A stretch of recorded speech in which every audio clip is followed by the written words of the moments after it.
2 years ago, we came here to Washington, D.C., shoulder to shoulder, with our voices raised in unison, demanding recognition, justice, and reparations. That moment was etched into the records of our struggle. And now, brothers and sisters, we are going to return here to Washington, D.C., not merely just to reminisce, but to reignite our spirit of determination, to amplify our voices, and to reaffirm our commitment to the cause. Join me, Tariq Nasheed, here in Washington, D.C., at the Rally for Reparations Juneteenth celebration at Freedom Plaza. We're going to have a vast array of phenomenal speakers, guests, leaders, and activists who's going to reignite that spirit of Majara that's within us and our lineage. You don't want to miss this event. Go to rallyforreparations.com. That's rallyforreparations.com. Come on down here to Washington, D.C. Be a part of history. Join me. Stand up for yourself. Stand up for justice. Stand up for your ancestors. Rallyforreparations.com. See you here.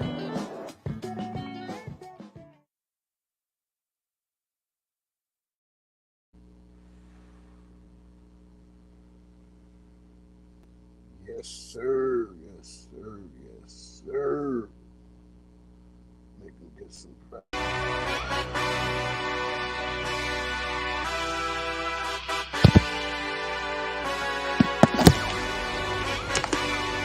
Hey. Yeah, let's see how you do under pressure. Oh. Yeah, I've been wanting this forever. I've been in the field with whatever they throw at me. Brush it off, pick myself up, moving on to the better. Okay. Hey. Yeah. Ain't no errors, baby, it's a new era. I wake up early, feeling rich like I'm Kesha. I get to the paper, boy. Extra, extra.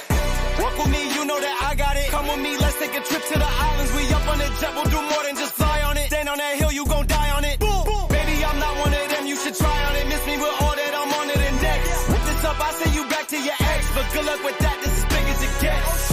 Hey, let's see how you do under pressure. Let's see how you do under pressure. Give them a name to remember. Hey, let's see how you do under pressure. Let's see how you do under pressure. A moment can live on forever. Yeah. Oh shoot, they don't let me shoot a whole clip. Firepower in this coalition. We just turned the field into a demolition. It was desolate, but I had premonition. I was training for war, every exhibition, every extra mission, every enemy listening. Get off my I got bad intentions, make it right every wrong, and I'm back with a vengeance. I show you the ropes. Peace in my town, I can show you the coast. Up in the shots if they wanted to smoke. If you know, then you know. Suited up, my whole team do the same. Don't you forget who created the game. Ready for war, I was born with grenades. The trenches where soldiers are made. Let's see how you do under pressure. Let's see how you do under pressure. Give them a name to remember. Hey, let's see how you do under pressure. Let's see how you do under pressure. A moment can live on forever. Let's see how you do under pressure. Let's see how you do under pressure. Give them a name to remember. Hey, let's see how you do under pressure. Let's see how you do under pressure. A moment can live on forever.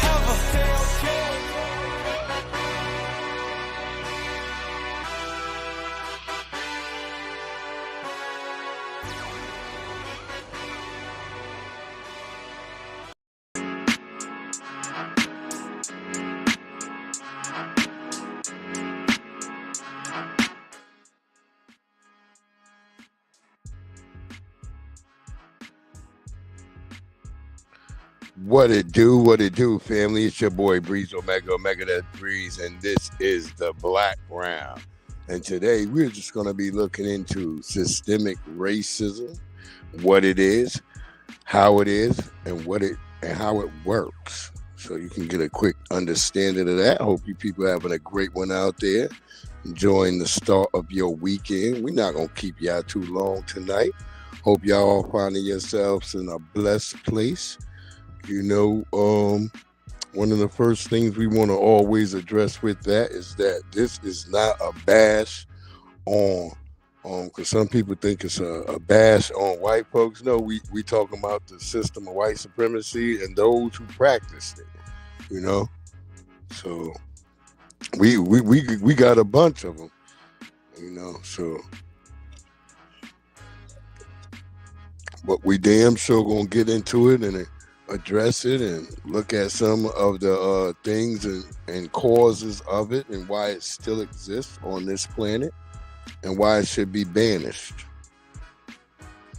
It's like a great quest out there, you dig?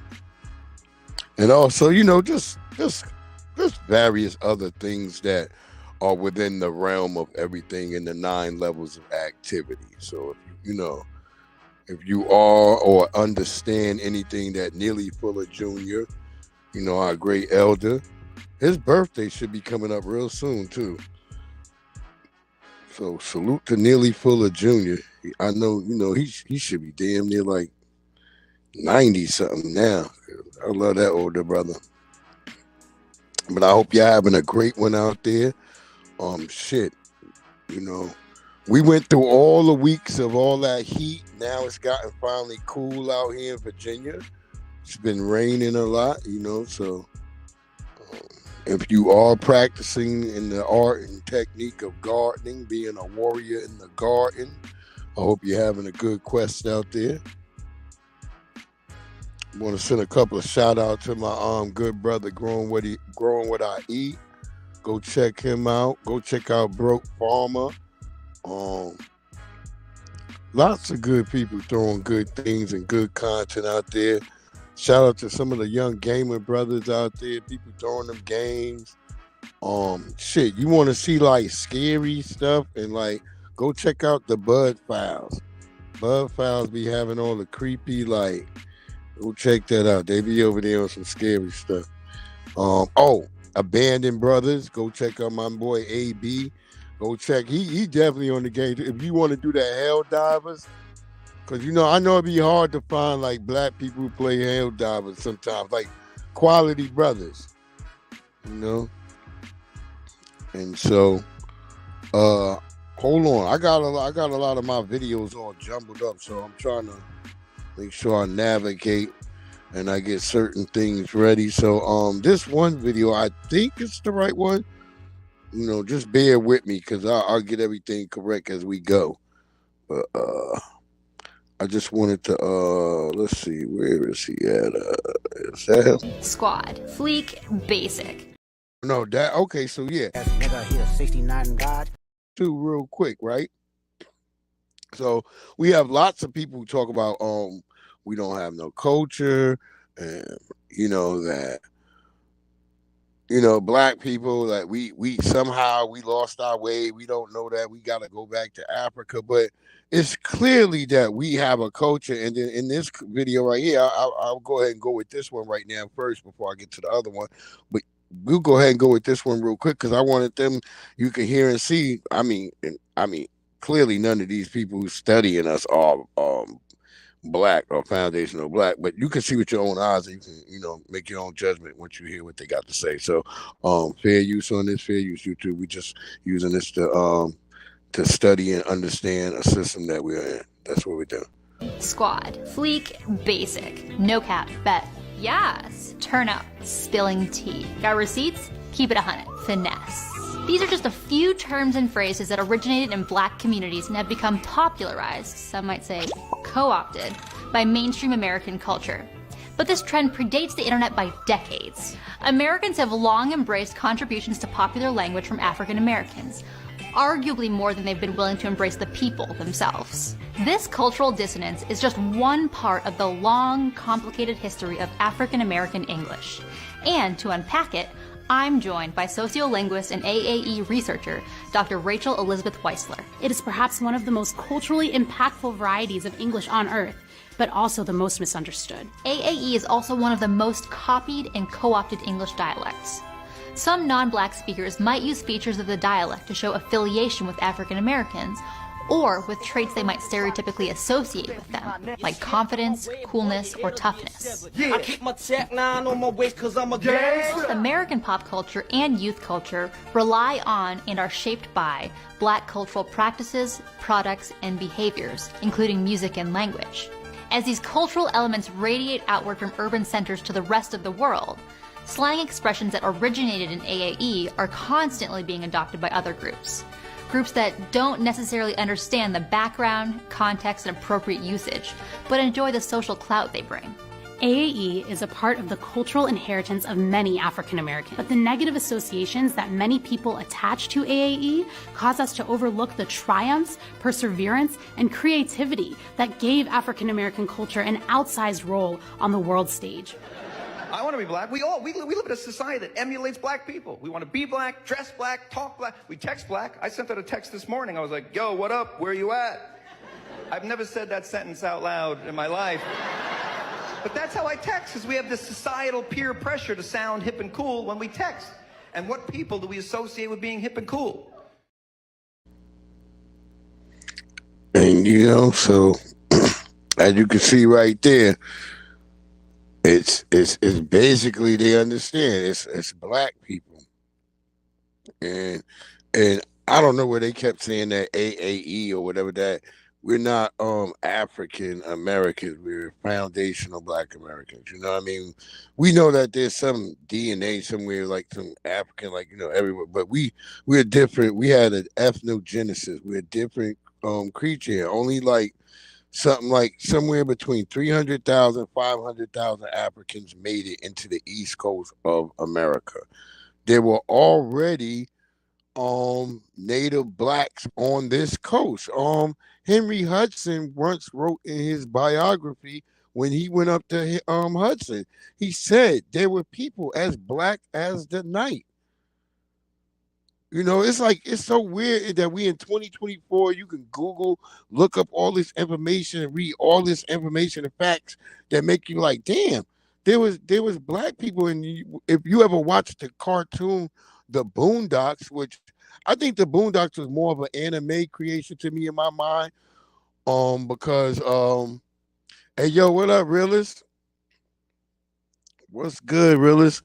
So the Boondocks, you know what I'm saying, that was more in an anime style to me rather than a regular cartoon, because when you went on the Boondocks, they had that episode where, they was like, don't trust them new, where they brought the slaves, and then they was like, don't trust them new niggas over there.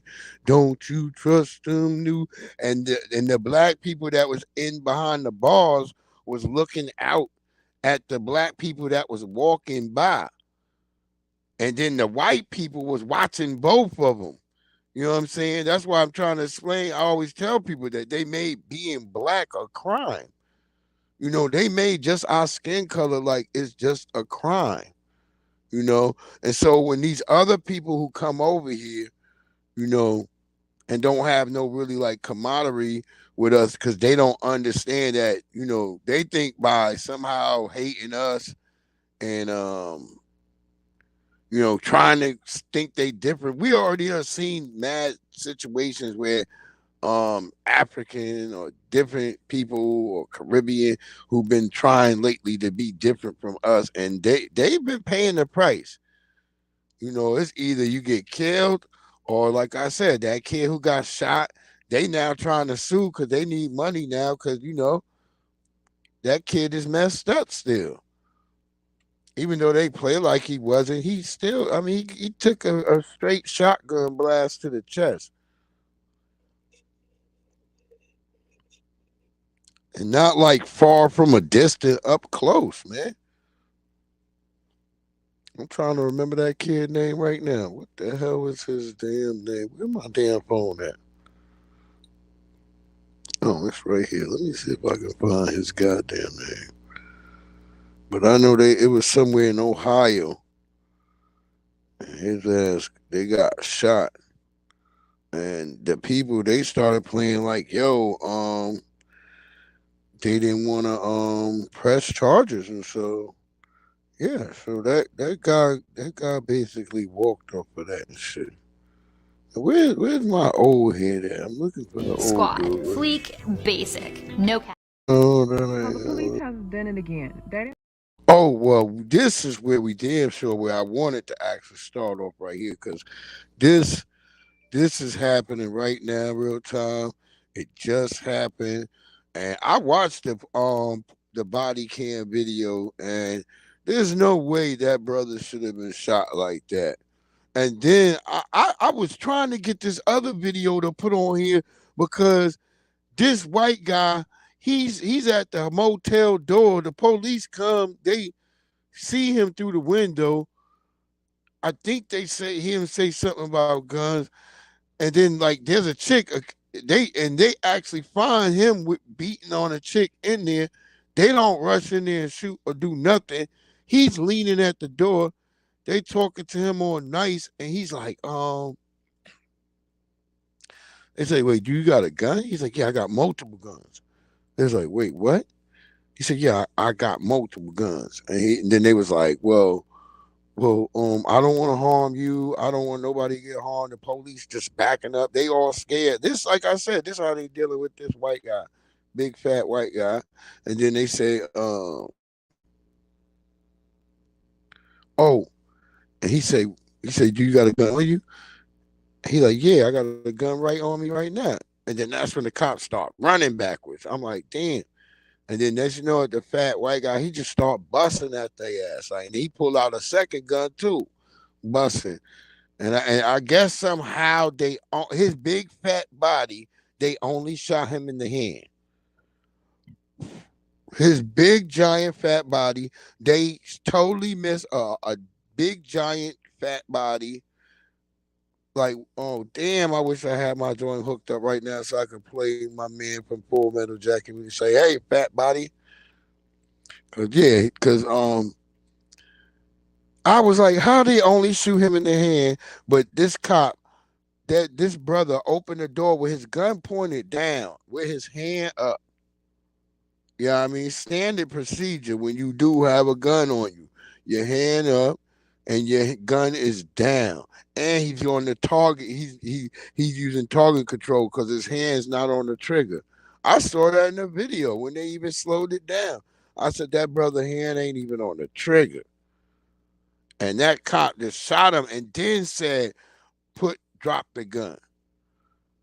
So that to me, seeing that with my eyes once again, that's why I got the image of the cop with the clan, because if you go listen to that deputy and how they try to play like they lied in the very beginning, because I even recorded the first news things. I'm putting that together myself because I'm trying to do a little thing where I put together a little few news pieces because I learned some things from Miss V. And so I want to do that, and I want to show people where the media sat there and lied and kept, even right out here, even this didn't even happen in D.C. or Virginia, but in Virginia, D.C. news, they were sitting there lying.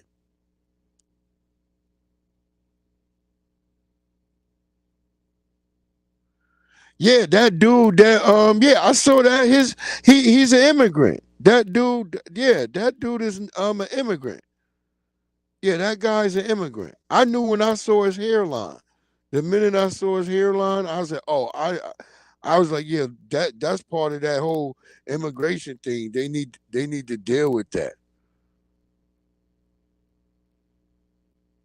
You know what I'm saying?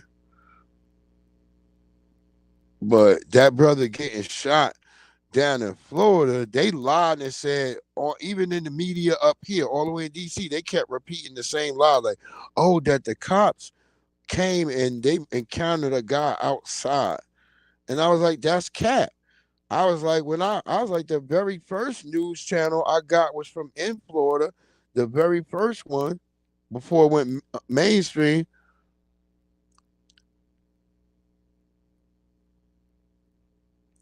Yeah, yeah, nah, he's a black dude, but he's an immigrant. His last name, everything. We already, yeah, we already seen his last name and everything. Yeah, he's an immigrant. Yeah, he's not a black American as per se. He's black, but he's not like, you know, we shouldn't have to hold everybody's trash. So, I believe he's a Dominican or something like that. So let the Dominicans hold that trash. That's all I'm saying. You know. I'm gonna let them see what they say either too. But yeah, I saw that video. They caught his ass. Yeah, they caught his ass. Oh, he got to go. The fact that he was caught, he gone. It's just a matter of like when they gonna let him out. When? Because they like mayhem. They need criminals on the street to keep the police the way it is. That's why criminals don't really go to jail. A regular person go to jail. You or me, if you have one night where you fucking tripping and you just like having too many beers and you get belligerent, yeah, your ass might end, especially if you end up on a Friday night, your ass in there for like 2 or 3 days. You gotta come out, pay all them fines and all them bills, and you done lost days and time. But a criminal, they be letting them criminals loose. I don't know if they let them loose yet, but they probably will. They always do. They don't never really ever keep them in jail. You be like, wait, what? He where? That's how you be. If you ever talk to people who be dealing with the streets, it be like that. You be like, damn, I thought he was locked up.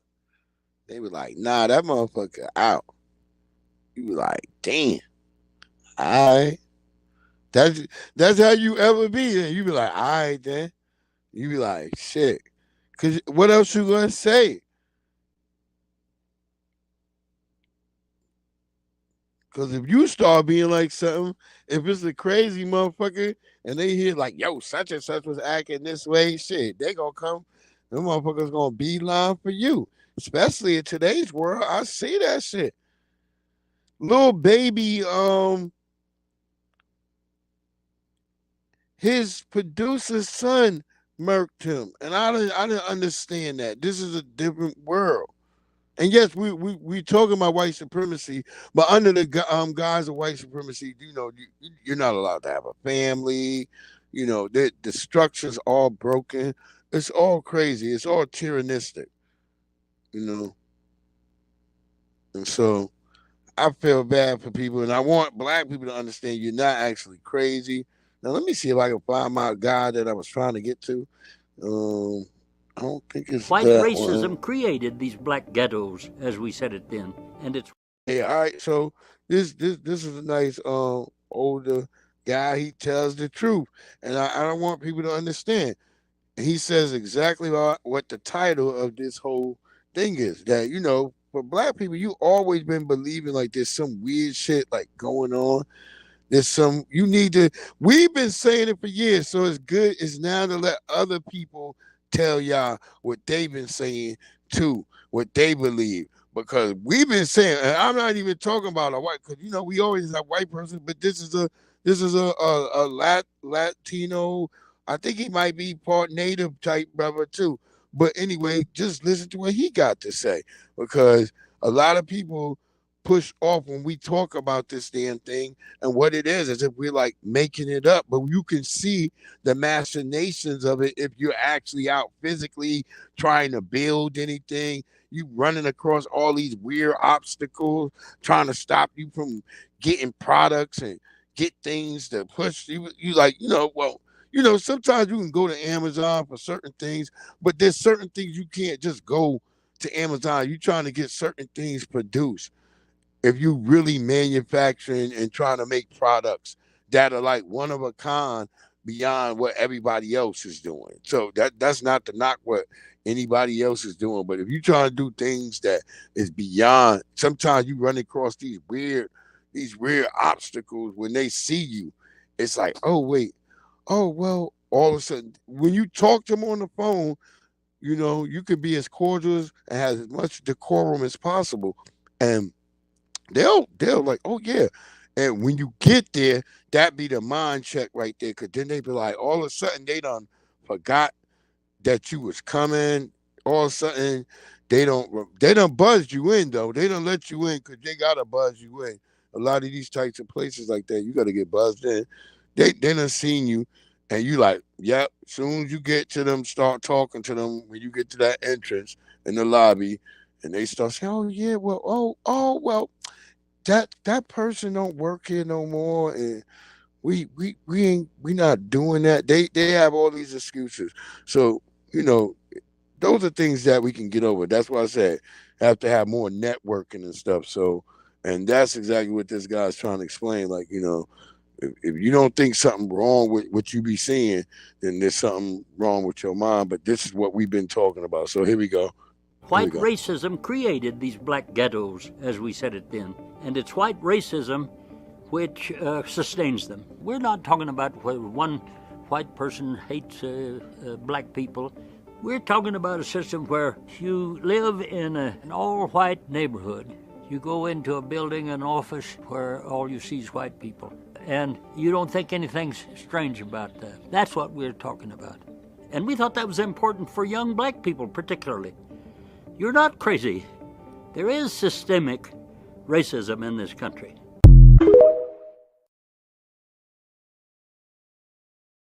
One thing I want to get real clear is I don't think he's talking about, hey, integrate and be like, you got to integrate. He's just saying like, hey, if you see a whole damn white neighborhood and then you see a whole damn, you go in the store, you see all these white folks and you ain't really allowed in there, you didn't even know that existed, that should let you know there's some type of system. It's like when I see white folks wearing the sneakers Hoka. Whatever that shit is, Hoka. All the white women got the same sneakers on. I be looking at my job. I be looking down at their feet. Like, how the hell? Like, even when the fall fucking come, they gonna all have on the same boots. I promise you. As if they don't even know each other all, but telekinetically, they gonna all have on the same shoes. I'm telling you, they don't wear Uggs no more. They was wearing a different type of shoe this winter. We'll see, like, the lower class people start wearing those shoes like maybe this year or next year.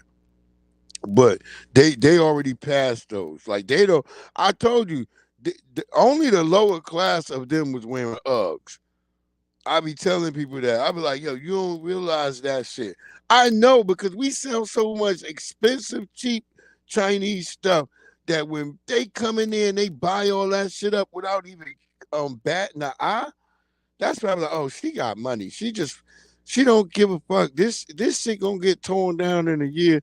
She gonna just throw it in the trash. That's probably what's gonna happen. To her, buying all this cheap trinket shit ain't shit. And then you have the ones who buy it for, like, home decorations. They buy a lot of that type of shit too. But you can tell the white woman that's buying that shit, like,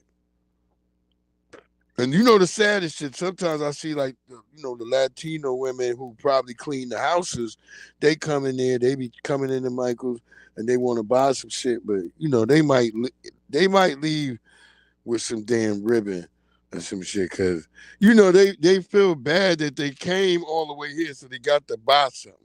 They caught in the effect that Negroes used to feel in the 70s. That's how Negroes used to feel in the 70s, like they had to buy something because you came all this way. I remember my mama would do that dumb shit. Like, well, it's too expensive. Me and my brothers would say that to her, like, yeah, just forget it. I know she got to find something cheap enough to buy. That shit had me die laughing, but it still goes on.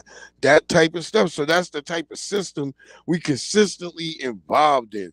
And I want people to understand how to maneuver yourself around. Because, there's a lot of brothers and sisters, who find it hard to deal. It's tough. It's tough. All these Karens, all that type of stuff. You might got to go to work and smile with these motherfuckers because some of us not prepared to do that. So, it's better to start, thinking about being in ownership, because I think reality is you're never going to be rich working for somebody else. I think you need to start thinking about powernomics, start thinking about transitioning. All of us need to be in that position in our mindset to transition, because that's how it always was before. We went from everybody was working for their family, had jobs and doing things on their own, tinkering, to start working for this corporate slave hive mind control system that all of us got wrapped into, called they just called it general life. We just working a job. We all started thinking like, man, I gotta feed my kids. Nobody started thinking.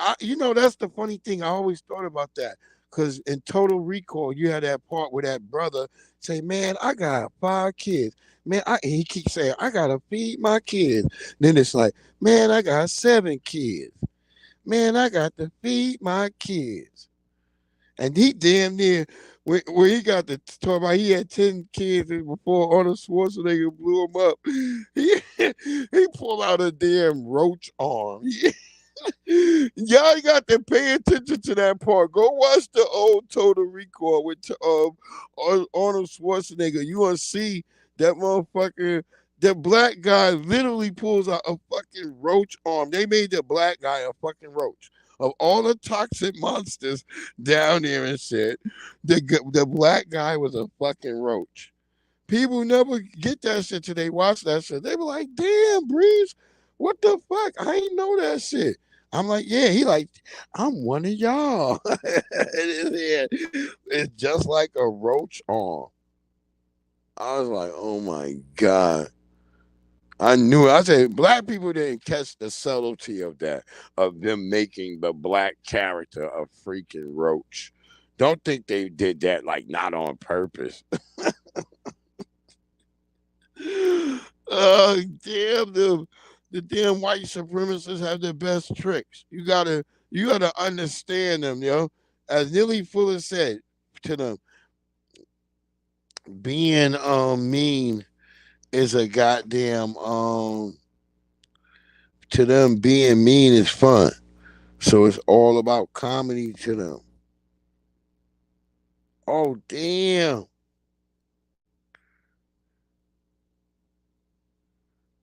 Was you checking on? Oh, he must have been checking on Shorty. Yeah, I forgot his old lady is in the damn hospital. Damn. See, he done thrown me off. God damn it. All right, let's see. What's our next piece? Cause we gonna even get into. I want to look y'all to look at this part right here. Cause this because as we they were calling Drake a colonizer and all this stuff, and I want people to understand because I've had some debates with people who telling me, well, Drake father, he's from America, so he's FBA, so then Drake. I'm like, nah. Even if you was like a little black kid, if you ever seen little black children dance, they dance with soul. That you be like learning, you be seeing the little kids, you be like, God damn. I'm telling you now, as the older person looking at the little kids, I'm like, where you learn that move from? I'm starting to be the old motherfucker. And like, damn. But I don't know, man. Y'all tell me, this is Drake dancing, man. Once again, y'all tell me if your kids dance like this.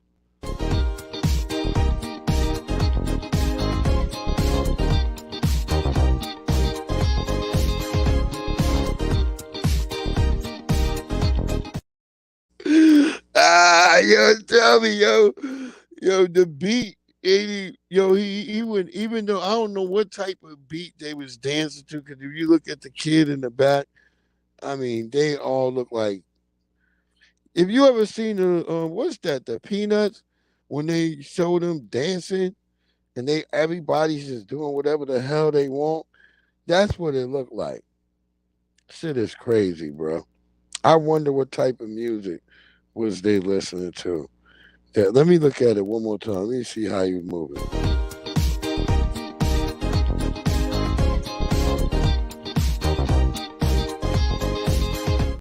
His ass doing the Michael Rhoda boat ashore. Hallelujah.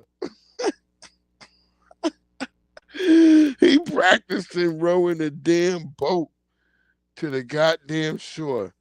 Oh my God. What the hell are we looking at, man?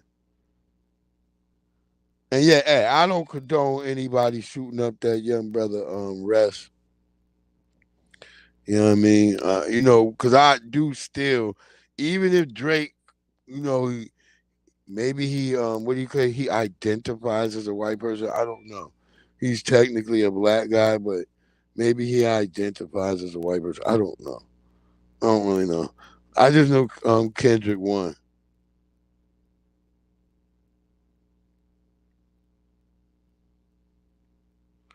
Yeah.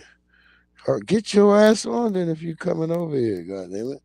Yeah, so yeah, but like I'm just saying, it's it's kind of funny that in a bit this people acting as if like this is like some new shit. I'm like, nah.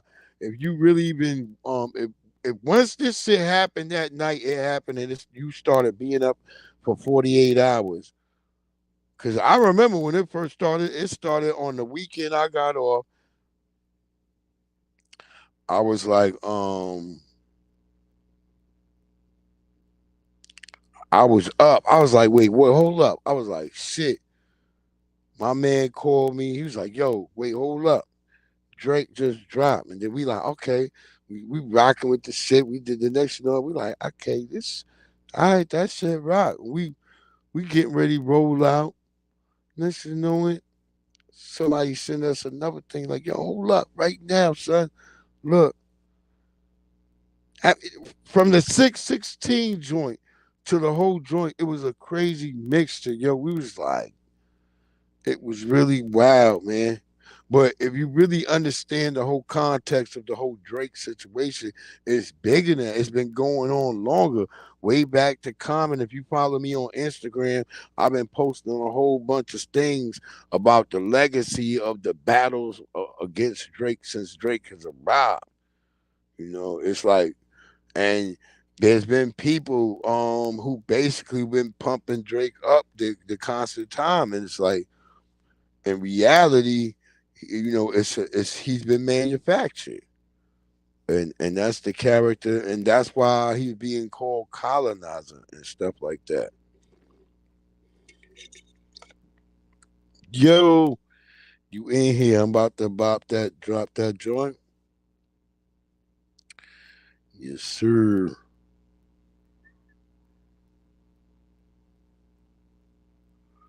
Okay. Yeah, Common wasn't playing.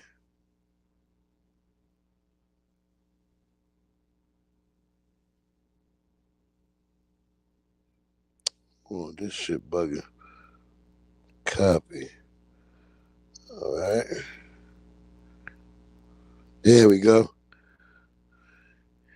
It's right there. Yo, you know what I'm saying? Oh, hell yeah. Common cooked them for real, yo. You heard that joint. I posted some other stuff from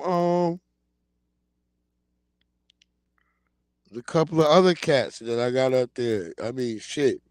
People like, oh, I got that DMX joint too. I'm about to put on there. I'm gonna put that up tonight.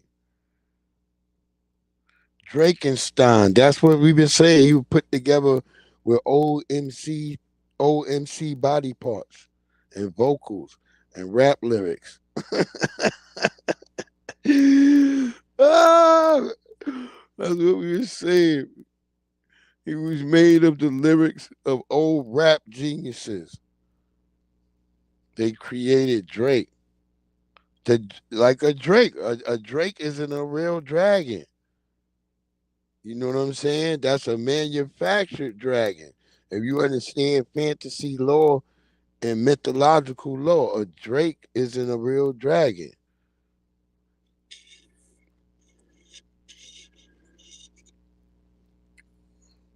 Nah. You coming on stage or what? I done posted the shit. It's right there. Grab it.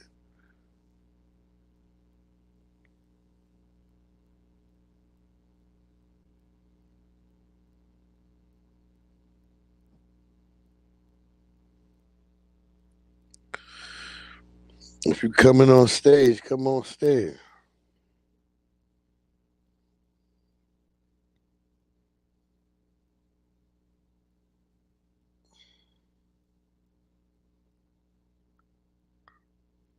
Yeah. It's a rap form.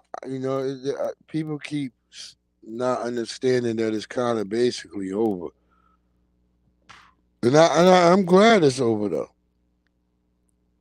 I just want to know how he dancing like that.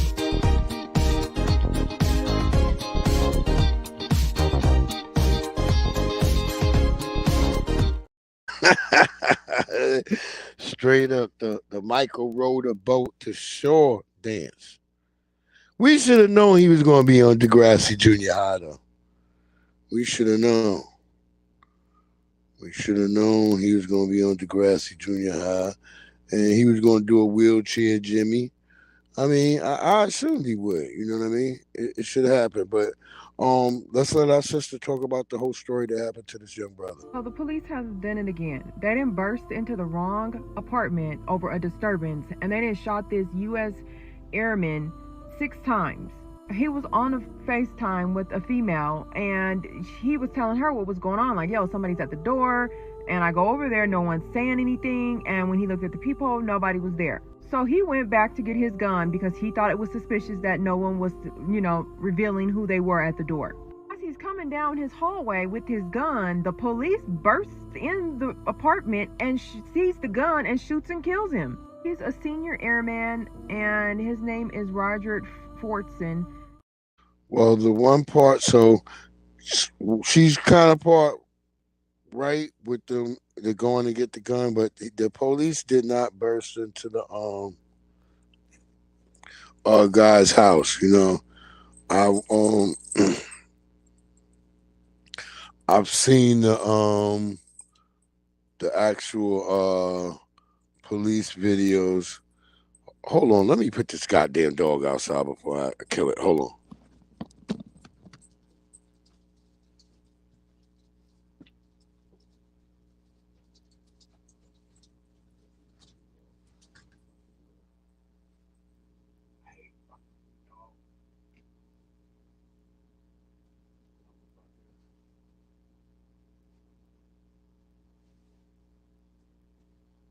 Told her to take her bitch ass out.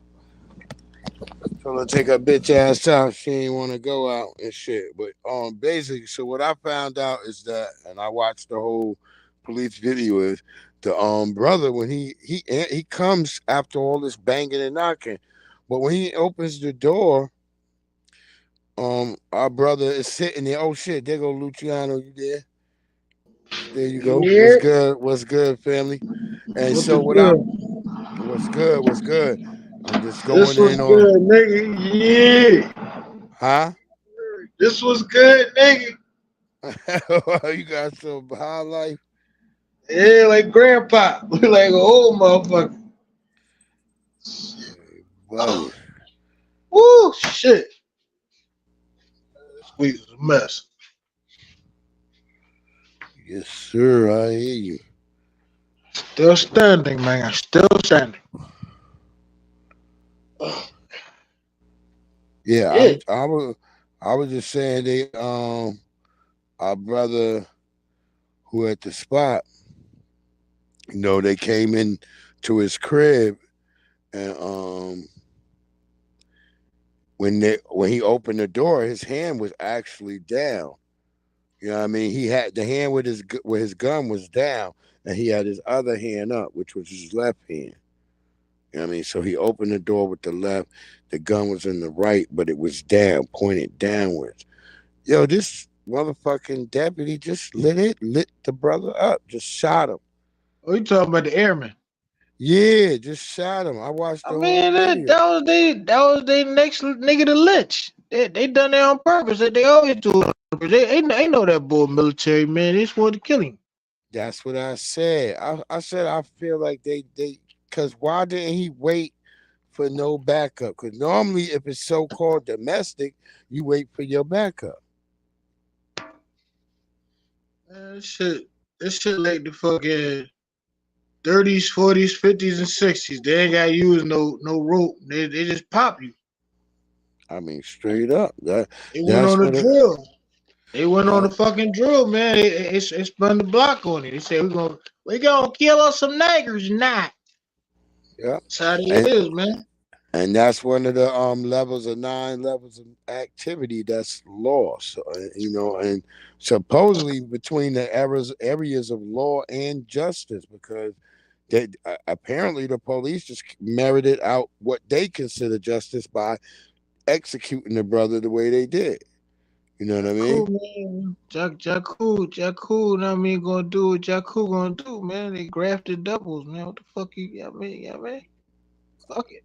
I mean, sometimes, like, the Soldier Boy, and there was a couple other boys. Sometimes they know they motherfuckers gonna kill them anyway, so they gonna take a lot of them motherfuckers with them. You know what I mean? Yeah. Cause it just ain't no negotiation, just like the Well, Black well, Panther days, man. well. We just saw that one brother who was basically he was just like, hey, look, ain't nobody gonna take whatever they were supposed to take from him. And we still don't even know who actually lit the police up. Mm. You dig what I'm saying? That shit that happened down in North Carolina. Or some other shit. Yeah, you ain't hear about that joint that where that brother lit them police up? No, when it was.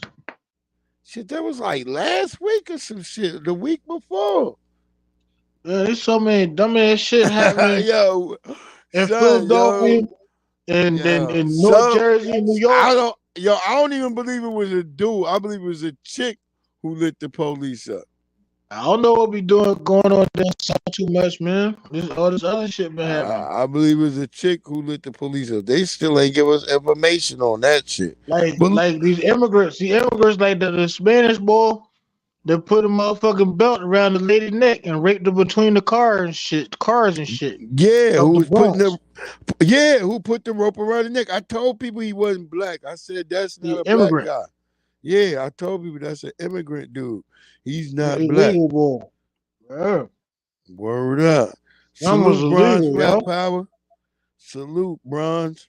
Was good, family. Yeah, that dude was an immigrant. I kept telling people that ain't no black guy. I said, as soon as I saw the hairline, I said, I looked right at his hairline. I said, oh, he ain't one of us.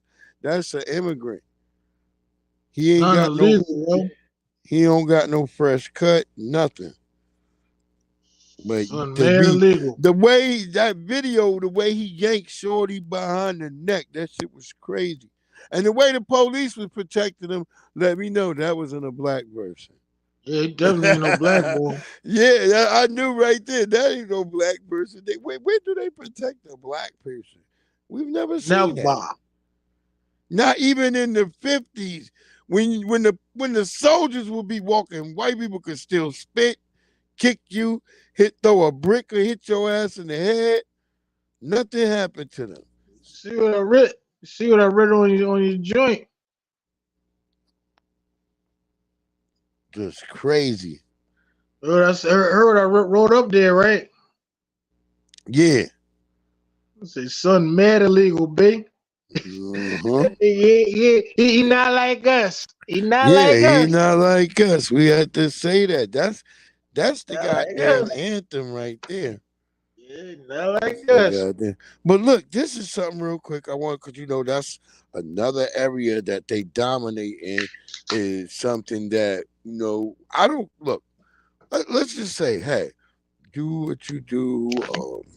Be who the hell you are. Love whatever you want to love. But can we just be safe to say that there's an agenda that's directed towards our people? And I just want us to take a quick look at it. You be the judge of it. You let me know if you think it's directed towards us, and we'll discuss it right after this. Here's this pride shit they putting out. Look at who they got on there. Look at who they got. Now I'm gonna tell you who they don't have. They don't have them in any images. I'm going through the whole thing. They don't have any images of them. No images of them. You see exactly who they got an image of on here. A black woman. And so for me, that was a hard thing having to put that shit together today. You know what I'm saying? So it's like, wait, where's the white? I kept asking my manager, like, y'all don't got an image of a white person? I was like, why we got to put a black person on there? I was like, and I got to roll this out there? You already know what it is. They want all black people to be a whole bunch of faggots, man. Fucking population control. They want us. They Yeah. want us done, man. Mm-hmm. Well, they want to finish us, man. I was just like, man, this is not fair. I said they should at least have something with a white person face on it. I done seen something happen to a white person. Not to That's cut all you I off. felt like. Something happened to see Cypher Power today, man. The state motherfuckers, dog. Cause some Philly motherfuckers was driving on I-76, I-95, some shit, and yeah, I mean, the state trooper pulled them over and shit. They work for the city or whatever for the new mayor, and they was Bati people, man. Them Bati man, they like them about the gay task force, everything, and the state trooper, you know what I mean, pulled them out the car, threw them down, and I mean, told them shut the fuck up and everything. Yeah, so that was like a few months ago. Yes, that white state trooper ain't got his job no more, man. Yeah, well, These motherfuckers faggots. yeah, I mean, They well, protect the class. people who are They LGBT protect the class. community, the They protect the LGBT class. community. You know what They I'm saying? protect the So, class, brother. yeah. So we can't just say, disparaging A regular, remarks about them. a regular motherfucking black motherfucker. I mean, your cop do what the fuck they want. But if you Yeah, protect the alphabet community, you know what I mean? Yeah, they gonna get you. yeah. Well, I mean, they fired that white well, man look, because he must. I don't believe in justice against anybody, but I'm just saying that it's just Regular like nigga ain't gonna slide. I mean, whether he work for the city or not, you know they it lock up seems city to be people. something that they are promoting. And Neely Fuller Jr. said it would come. He predicted this back in the 70s. And he said that The white man behind gonna be the new vagina. Yup. well, that white man's anus would be the new vagina, and basically that because of young men growing up around single mothers, like you're gonna do what your mama do, and what your sisters do. So you're gonna want to date dudes, and you're gonna be dressing up and painting your nails, and we see it right Yeah, now. yeah, It's like the actually drizzler, happening. like Yeah, the drizzler, painting yeah. nails and putting barrettes in his head and talking about I don't want no broke boy. Yeah, and then you sitting up here and you with some of the type of women who don't emulate real womanhood. You saw that video where Sexy Red apparently was going to find out why her bottom area doesn't smell right.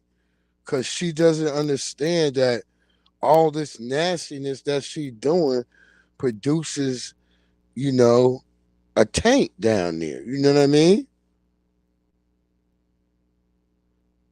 She's going to be in a situation where she can't actually even possibly produce children or something. We don't know.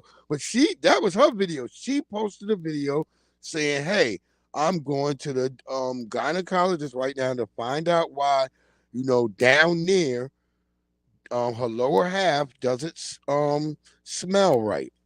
And so I don't know if there's any sisters who come through the chat.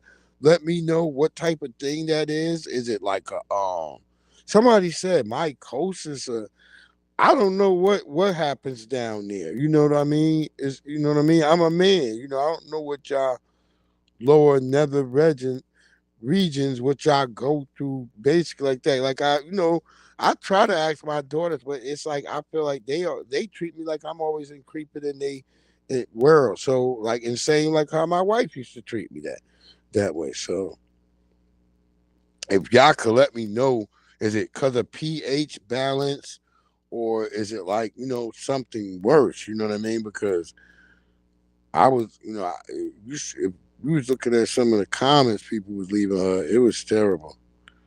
So I don't know what's going to happen with her, but it was really, really crazy. Luciano dropped out. What the hell are he doing? Did I post that video of me retrying Rescue Barbecue? I gotta repost that joint too. But anyway, let's carry on. Let's carry on. We looked at that. Which one was this? Because we're not gonna do too much. We're not even doing that too much tonight. Oh, this is fucking hella funny. I see Debbie. Hold on. This is what I want to really get to before we get to those last two things. But you know, it's a cartoon. It just shows you you make up your own decision at the end. Let's see. Now look at this.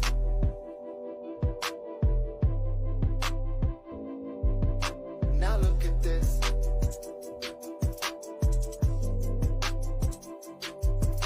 Now look at this. I'm on the road now to happiness. And I don't just say white men. So that's what they got on there. I don't just say white men. I think it's white men and white women because white supremacist men come out of white supremacist women's vaginas. So I want you to understand. I don't just say white men. It's a mutual thing. They have a mutual step in it. So this may What say white happened, men. man? I don't know. You dropped out. This joint froze on me, man. Oh yeah. Okay, then you dropped out. Dog, come up this way. I'm getting on my nerve. Get your ass up here before I kill you, What, Moco? Mama. Sit your ass down back there, bad enough. But anyway, we're gonna get through this quick video and then we're gonna talk about it. But like I just want it to be, understood, fair use and everything like that. But I'm not saying just white men. I believe white men and women as a whole work in cohort. So, it Yo, may what did I say, miss? What did I miss, no, man? it's about to happen right now. It may say white men, but I believe they work in tandem. So anyway, and that's not to say all white people. This is for the white supremacists. This is who I believe this video is actually directed towards, not to the white people as a whole. Okay, but anyway, that's what it says in the video. I just wanted to have that in the beginning as a fair use, discussion. Here we go. Now look at this.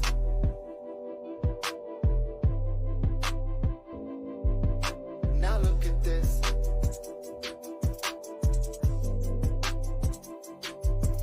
Now look at this. I'm on the road now to happiness. Just kinda feel a little emptiness. Drank all this Henny cause of loneliness. Loneliness. That's how I'm passing my time. No money might think of a crime. Can't do it, won't do it, it's fine. Got all these dreams, so when is my time to shine? Now look at this.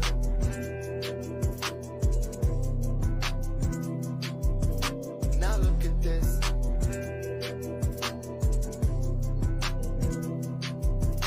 Now look at this. Let's make a hit and blast it everywhere. And we all use it and we keep the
Damn. I mean, do you think like that's what the ultimate goal?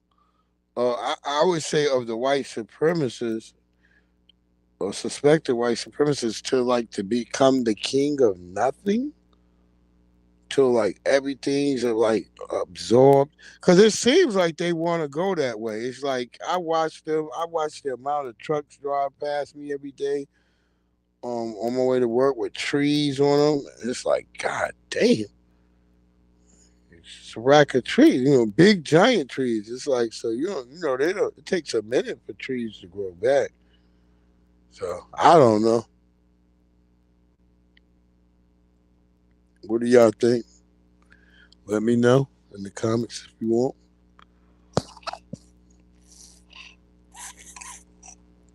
But that damn thing was deep right there. But this, I wanted to get to this joint right here, because this right here, man, got to be one of the funniest songs I heard that came out through this whole Drake type shit. And this shit is funny as hell. Um, let's listen to it together, brothers. I mean, they really get this. These brothers is funny. Here you go. I didn't know, but now I know. No, we need your black card back. We don't wanna hear you say nigga no more. We need your black card back. He can't say the N word no more. I mean, oh my goodness. Let's go ahead. Let's get back to it. I didn't know, but now I know. No, we need your black card back. We don't wanna hear you say nigga no more. We need your black card back. The culture is sacred, and that's all I'm going to say. So you can come to the cookout, but you can't eat a plate. You have exceeded your nigga credit limit. Your black card has been revoked. 'Cause we can tolerate you, but we don't wanna hear you say nigga no more.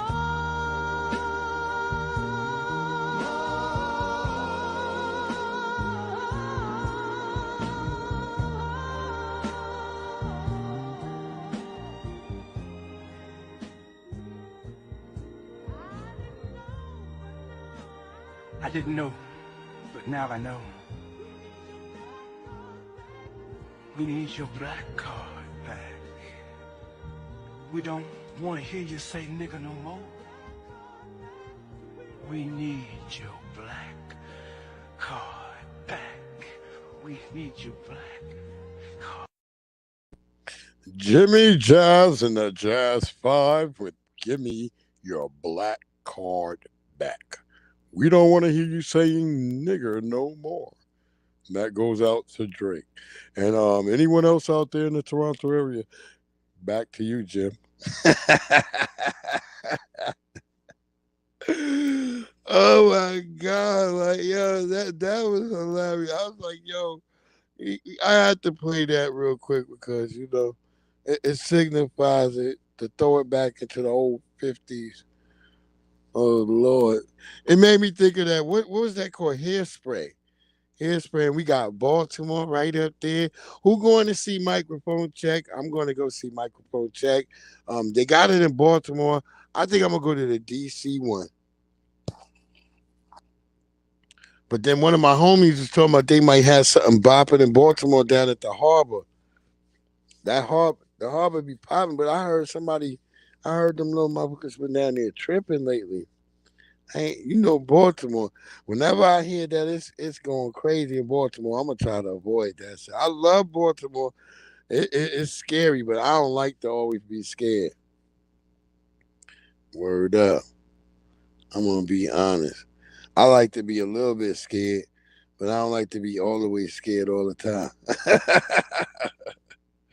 I was telling, Cowboy, go check out Cowboy Muse.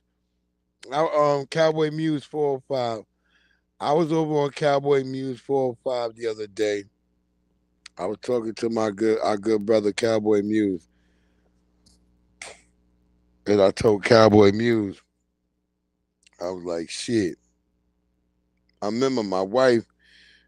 This when my first daughter got born and shit. And, this like in 2000. You used to cover your babies with this little thing that you would put over the goddamn car seat that would hide and cover the baby, right? You know what I'm talking about?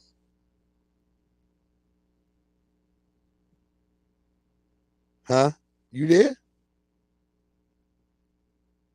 David. Yeah. Yeah, I Oh, just came back. Shit. okay, we gonna talk about that. We'll talk about that. But I'll but talk. but the joint you said you covered the baby chair. Huh? You covered the baby's chair. You got something you cover the baby's kid chair. No, no, yeah, the baby cat. You know when you had the driver, when you had the car seat in the back of the car, right?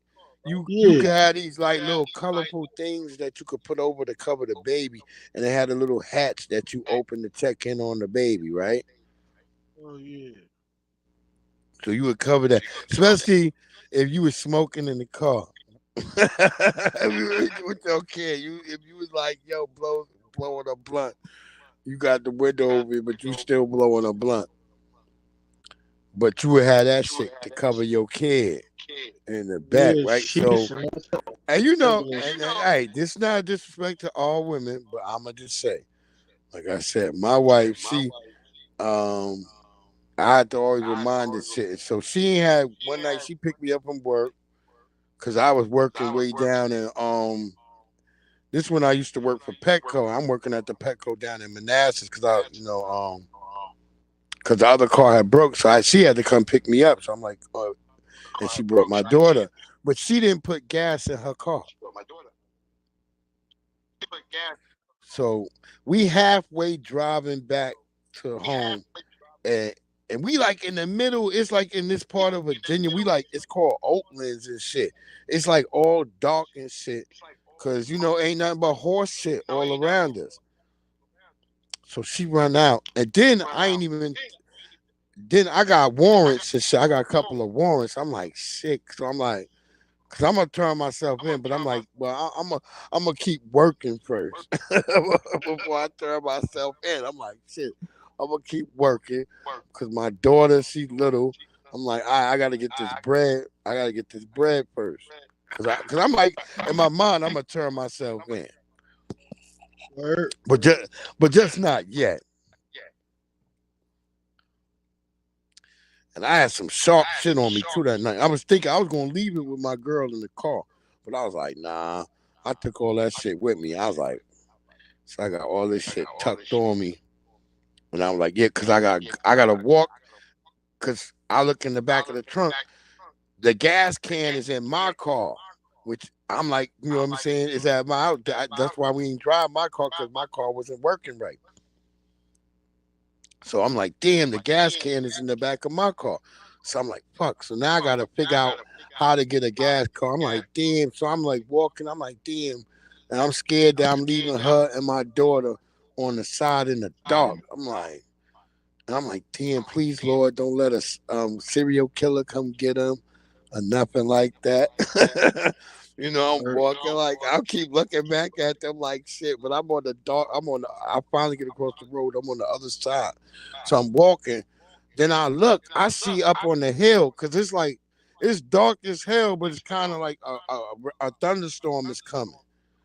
The shit is coming in. I was telling Cowboy Muse about this shit.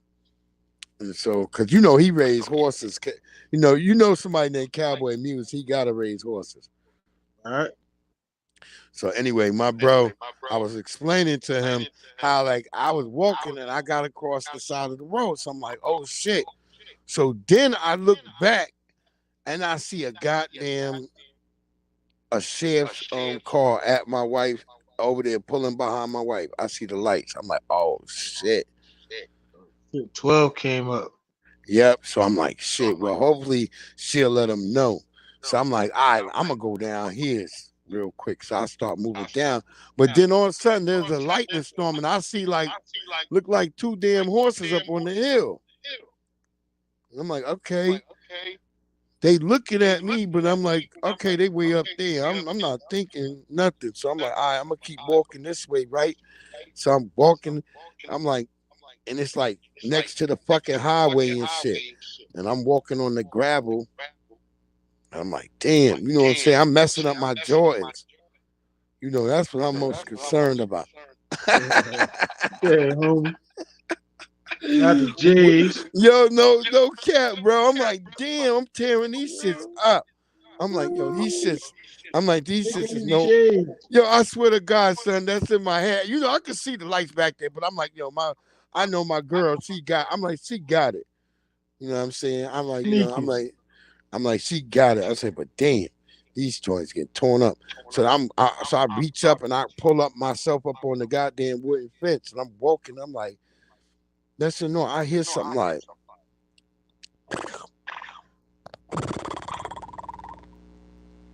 I'm like, what the hell? It's like, I'm like, what the hell is that? Then all of a sudden, these big ass teeth come out of the dark, yo, and try to bite me, son. The horse? Yeah, I'm like, oh shit, I fell. I start running. They chasing me and trying to bite me. It's two of them. And then I look, there's another one who's already up in the front, ready to cut me off. I'm like, I get back over the fence, and all of a sudden I just fall. I thought I was about to die. Cause I fell down into the gravel. I'm like, all I could think is like, I'm about to be dead. My head gonna bust on this rocks. But all of a sudden my head hit a goddamn a gallon jug. Like a milk gallon jug. It was filled with air. That shit cushioned my head. Word up, son. I was like, oh shit. I got up, you know, my clothes is kind of fucked up. My J's kind of fucked up. And then it was all this shit happening. I got up and I looked. I saw the police was just leaving out of the gas station.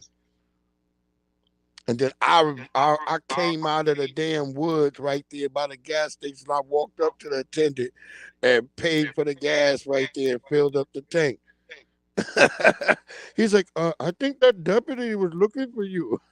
I was like, yo, oh my God. No, he didn't do nothing. He's like, my friend, you better be safe and make it back ready. Safe. Don't have nothing happen to you. Oh my God. Yeah, I got that shit.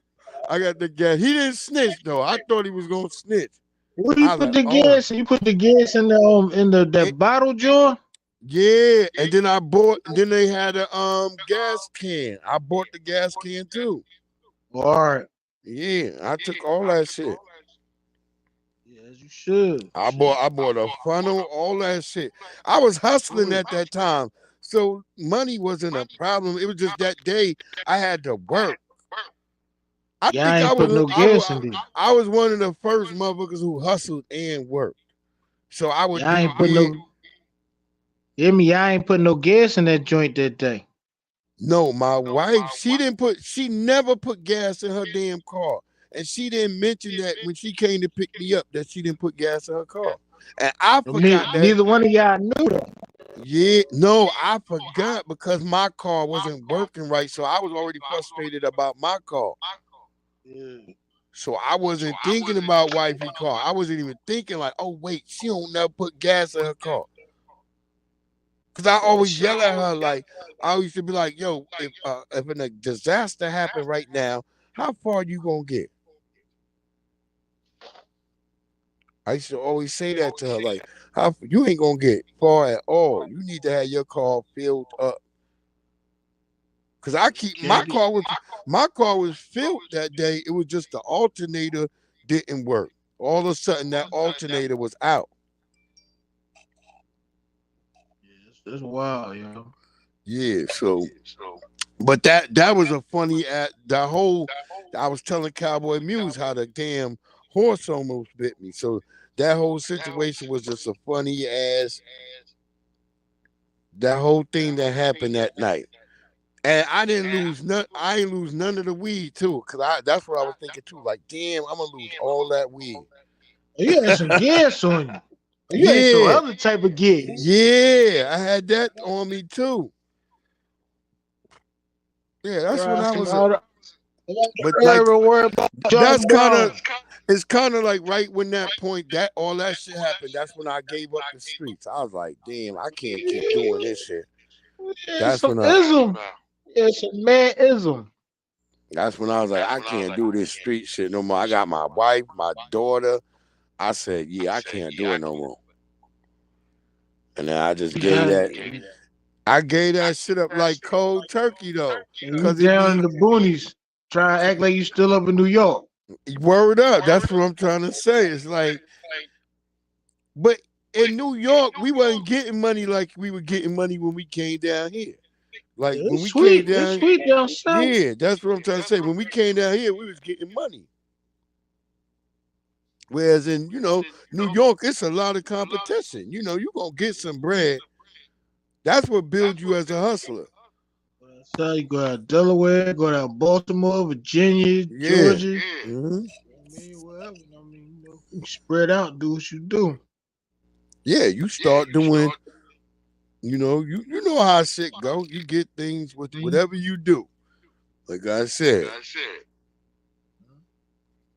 Make sure them local niggas ain't on no other shit. Cause then that's how. Yeah, you got to keep that shit. Yeah, that's how you keep that shit on your square. That's what I told people. That's why I always did my dirt by my lonely. Cause even when shit went down in Baltimore, the police, they couldn't even say they even seen me. They just said I was there that day.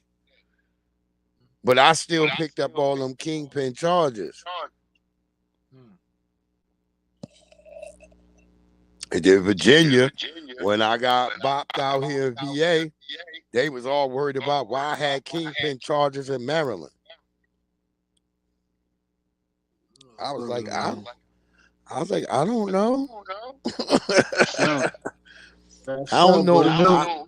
I don't know none of that shit. Hillbilly's different, man. Yeah. That's why I tell people, like, the streets, one thing gonna happen. Either you gonna be dead or you gonna be broke. Or you gonna get rich. That's it. Let's not lie. Let's not lie. Because if you get away, you gonna get away. But there's gonna be other debts you gonna have to pay. And that shit gonna be a long time. Yeah, because once you get connected and you turn yourself clean, then you got other things you obligate. Because that's what the game was for. You would get yourself clean. You wasn't supposed to be the game long term. You were supposed to get money and get the hell out. Supposed to niggas get greedy. I mean, yeah, a lot of people, you got to get that shit up. I'm telling you, every time you be thinking like this, that last one, that's when you get popped. You tearing it the fuck up and shit. That shit addictive. Yeah, that's when you get popped. Drive you nuts. That bread drive you nuts. Yeah, when you getting that money, you getting that fast money, and that shit is dead all day, every day. That's why they about to make it digital. You be like Poe and Frank and shit and Nick acting all crazy and shit, boy, as you get caught up. Yeah, that's why they plan on making this shit all digital, because then you ain't gonna be able to move the way you think where you used to move. They gonna shut all that shit down. Trying to end that paper money. You ain't lying about that. Yeah, I see niggas going down on Cash App every day. Every day. Them niggas is watching everybody. That's why they were so desperate when Cash App started. That's why they killed that dude. He was the only one standing in their way to get all that clearance that they got to monitor your Cash Apps. Mm. And they made sure a wild, crazy Wily Cat was around his ass and got his ass with him, and then her brother. They sent her brother as a psyops knowing he worked from. Yeah, people be like, what? I was like, because the dude worked at the same computer company.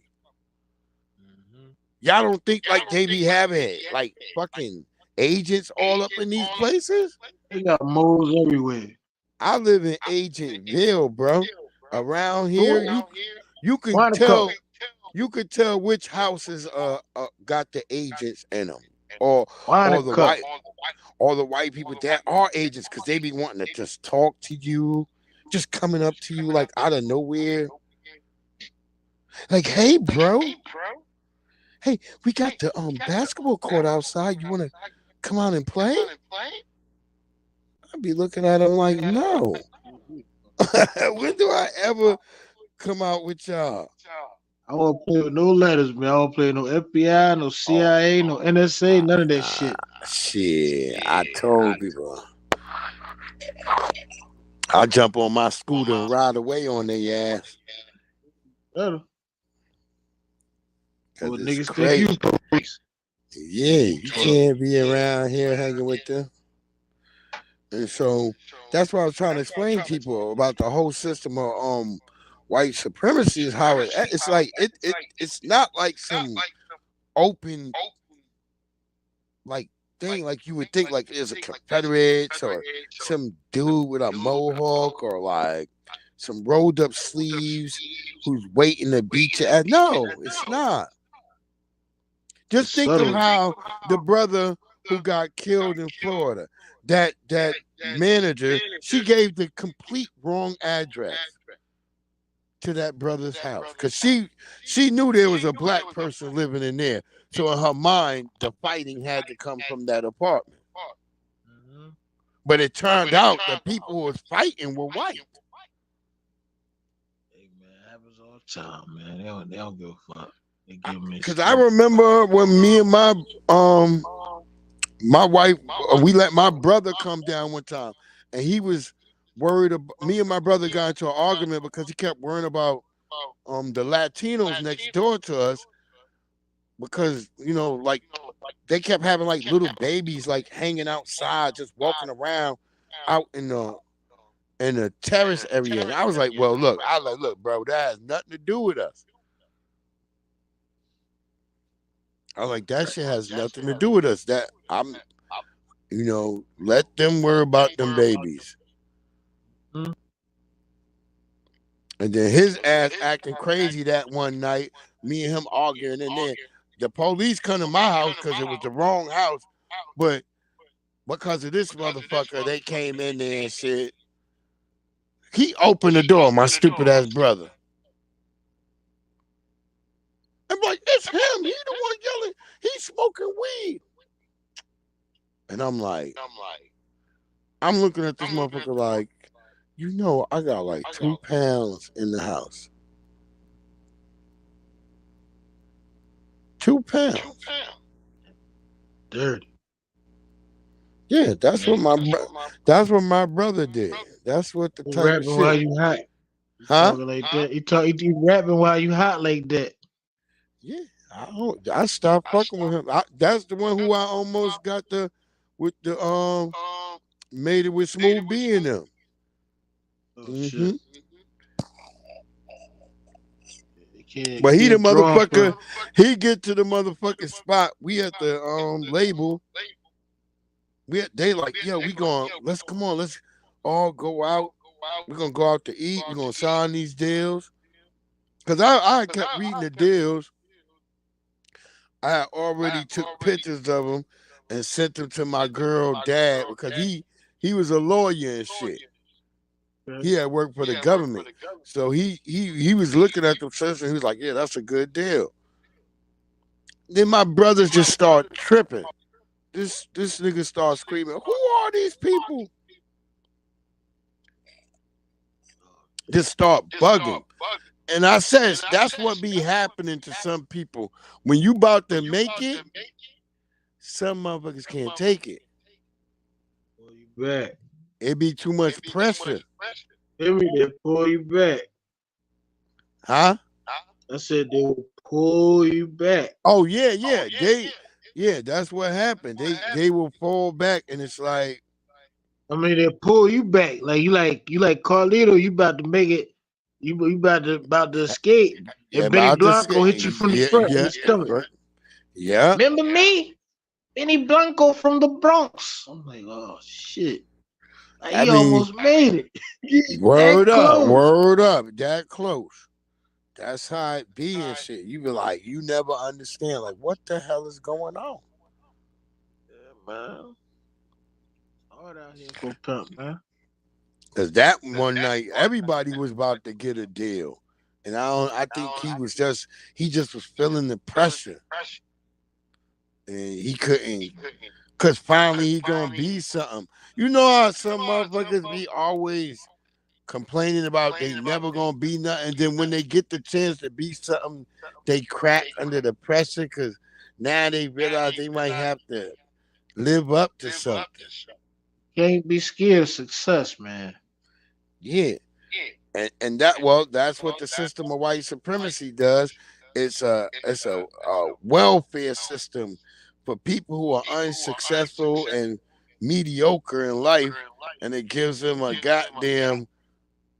lifeline and a rope for them to be able to do things that most of us can't do because we don't have the finances and things because of the deprivation that's systematically put on top of us. You got financial inequities, you know? Yeah. Hmm. And the worst part of it is like it's been basically been based on race. You've been told for years, hey, oh well, we don't have this for the black community, we don't have that. Look at how many times Joe Biden came around. All he did was dance, fried chicken, Obama. Oh, what did Obama and them do for y'all? What did any of them do for us? What did any of your local officials do? Because I know what I did. I know what I did as a grassroots person on the ground physically. I know what I've been doing. I know exactly what me and my wife was doing and what I continue to do even after she passed on.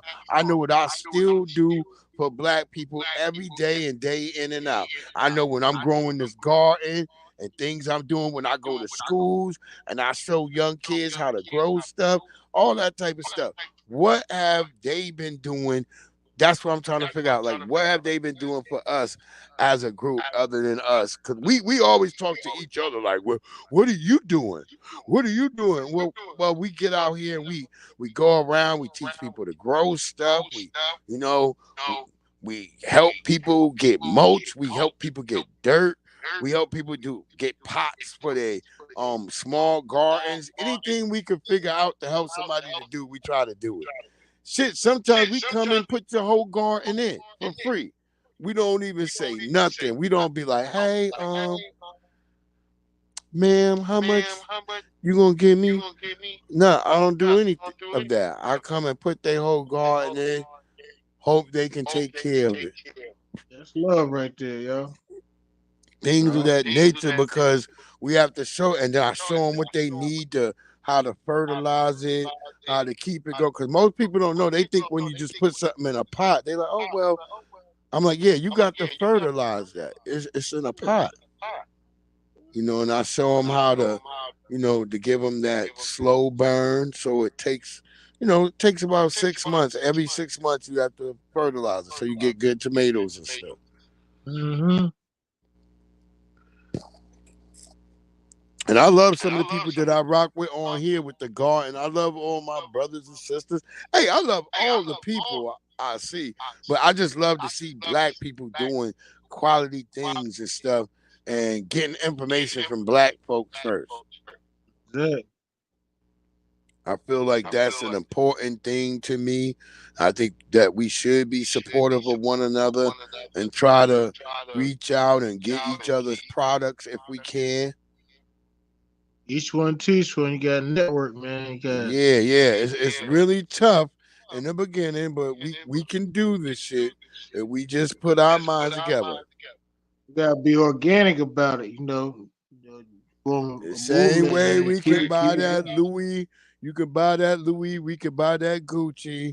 Let's try to get on the grassroots and purchase from brothers and sisters on that angle. Get something. Let's get back to it used to be. I remember I used to admire my brothers and them, my older brother and his friends and my cousins in the 90s. They always was trying to be original. Always trying to be fresh. Yeah, be thorough, man. Stay on business.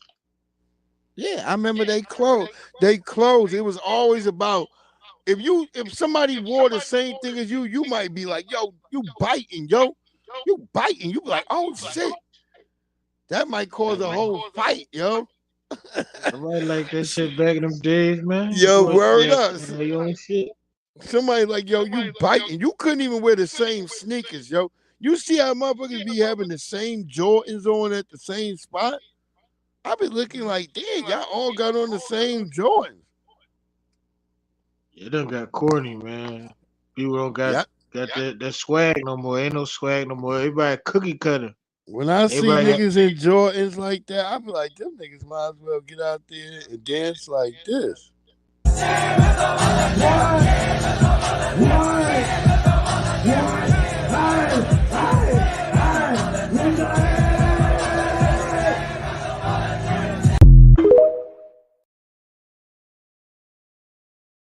Be on some real Asian, some goddamn kung pao, some boots beefing broccoli smothered in duck sauce type shit.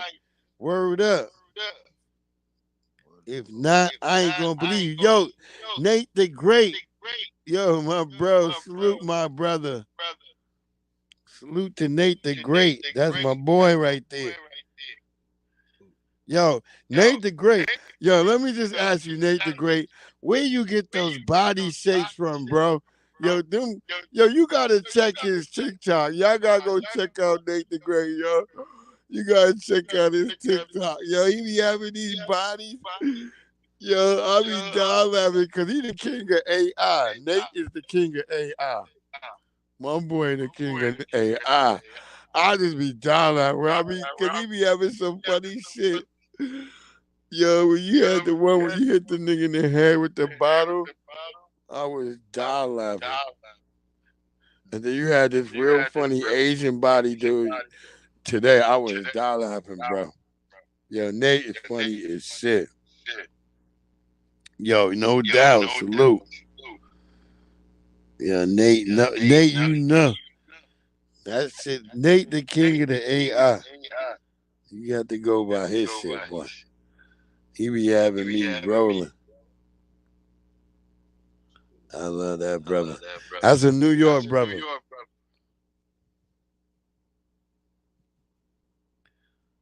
Oh, it did? 5,000. Yeah. That shit was funny as hell. Let me die laughing. You be killing me on that just on.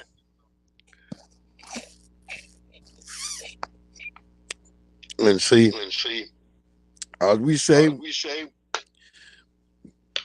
we keep it 100 over here.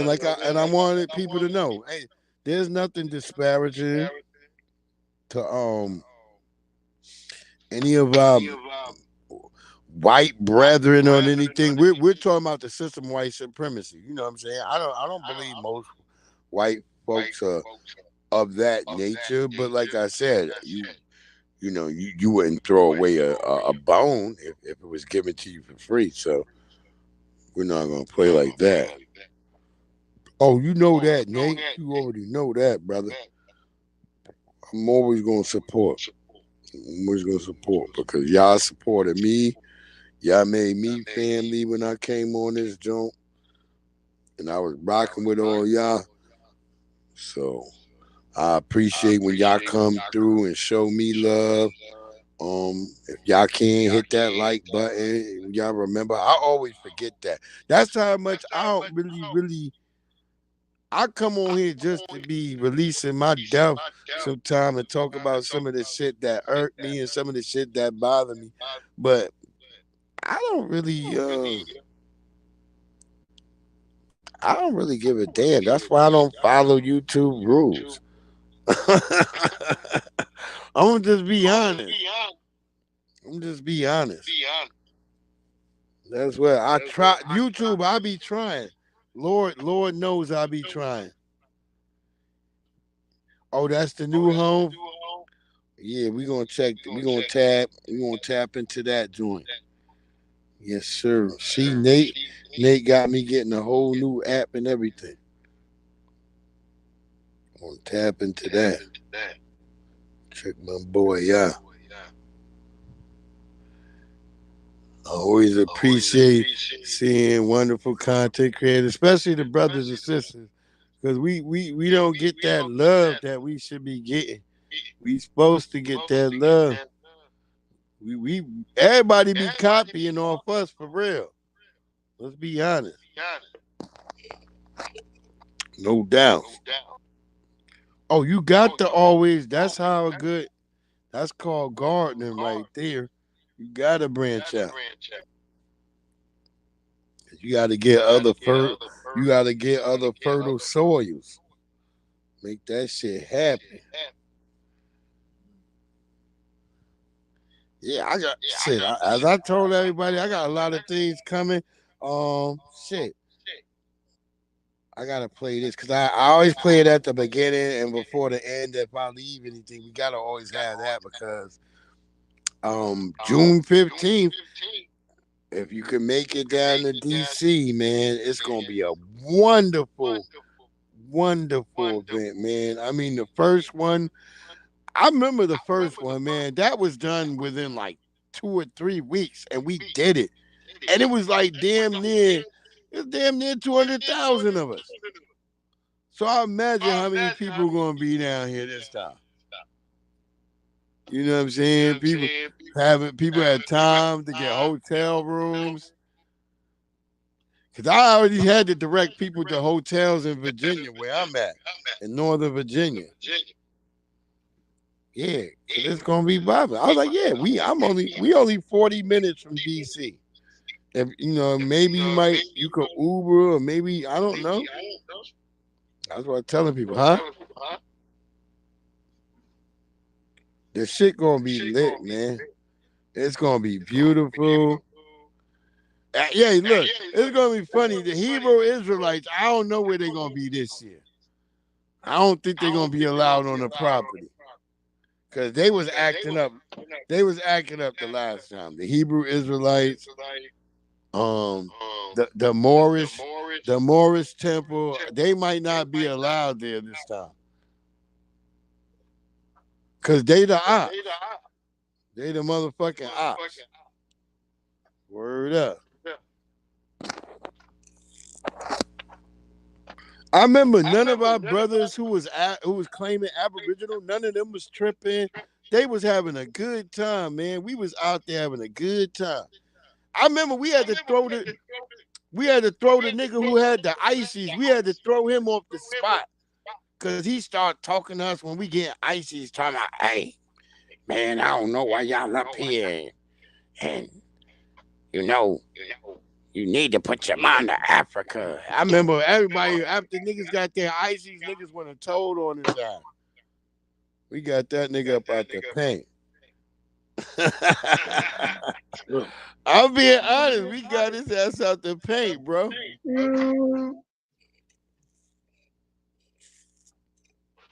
And that's no disrespect. This nigga acting like Brother Polite or something, man. Yeah, we didn't like that nigga doing what he was doing. We got that nigga out the paint. Wow, he wanted to be the chief. Yeah, I was like, I don't know what he was tripping on. I had some really fun times, yo, because when I was hanging out with Dr. Randy Short, I was with Dr. Randy Short, Layla Africa. I was with both. I didn't know Layla Africa was so funny. You know what I'm saying? Some of our older elders, they really funny. Like Where Layla Africa from? I think she's a older sister. I think she's from Baltimore, it might have been. She ain't from Philly. She ain't down move. Oh, Philly, yeah. I think she's from Philly, yeah. You see my have you seen my pictures? You see my pictures with You see my pictures with her and Dr. Short, right? No, you gotta send me them Jones. I gotta see Go them on my Jones. Instagram. There's a video right there on my main Instagram shit that's attached to the top.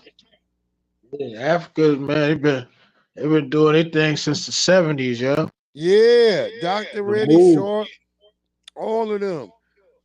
Yeah, you can see I had a video with him and her. I got a fuller video because we talking outside the damn what do you call those shits? Where you go to the porta potties?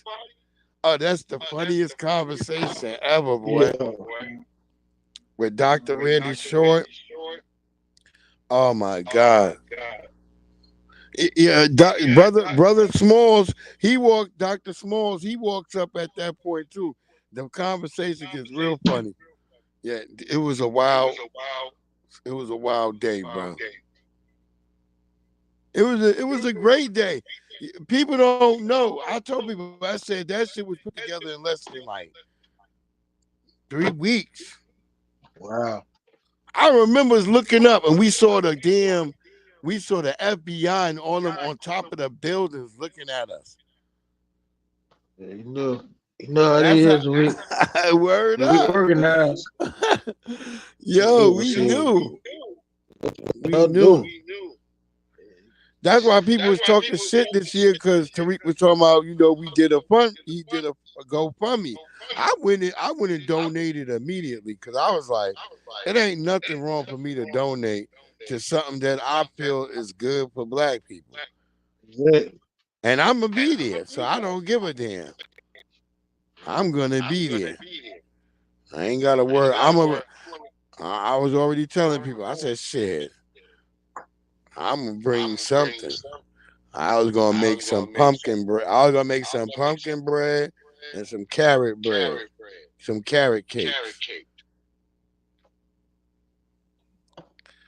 I think that's what I'm gonna bring down there to share with the family. I might make some sunflower bread too. I had some sunflower seeds.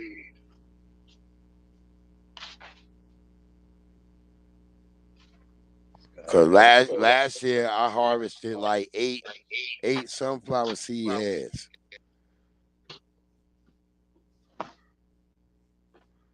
Then you take the seeds out of that shit. You can squeeze them, and you can get the oil and shit. There you go. And then you crunch them joints up to make the little bit of flour. And you can mix it with other flour.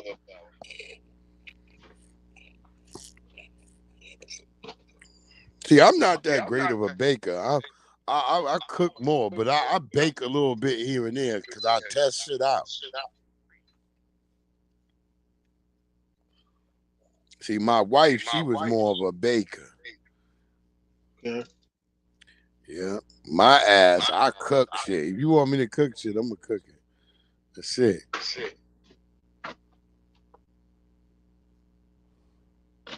Even when my wife used to test me and be like, she was like, well, look, I'm gonna put together this apple pie or this sweet potato pie.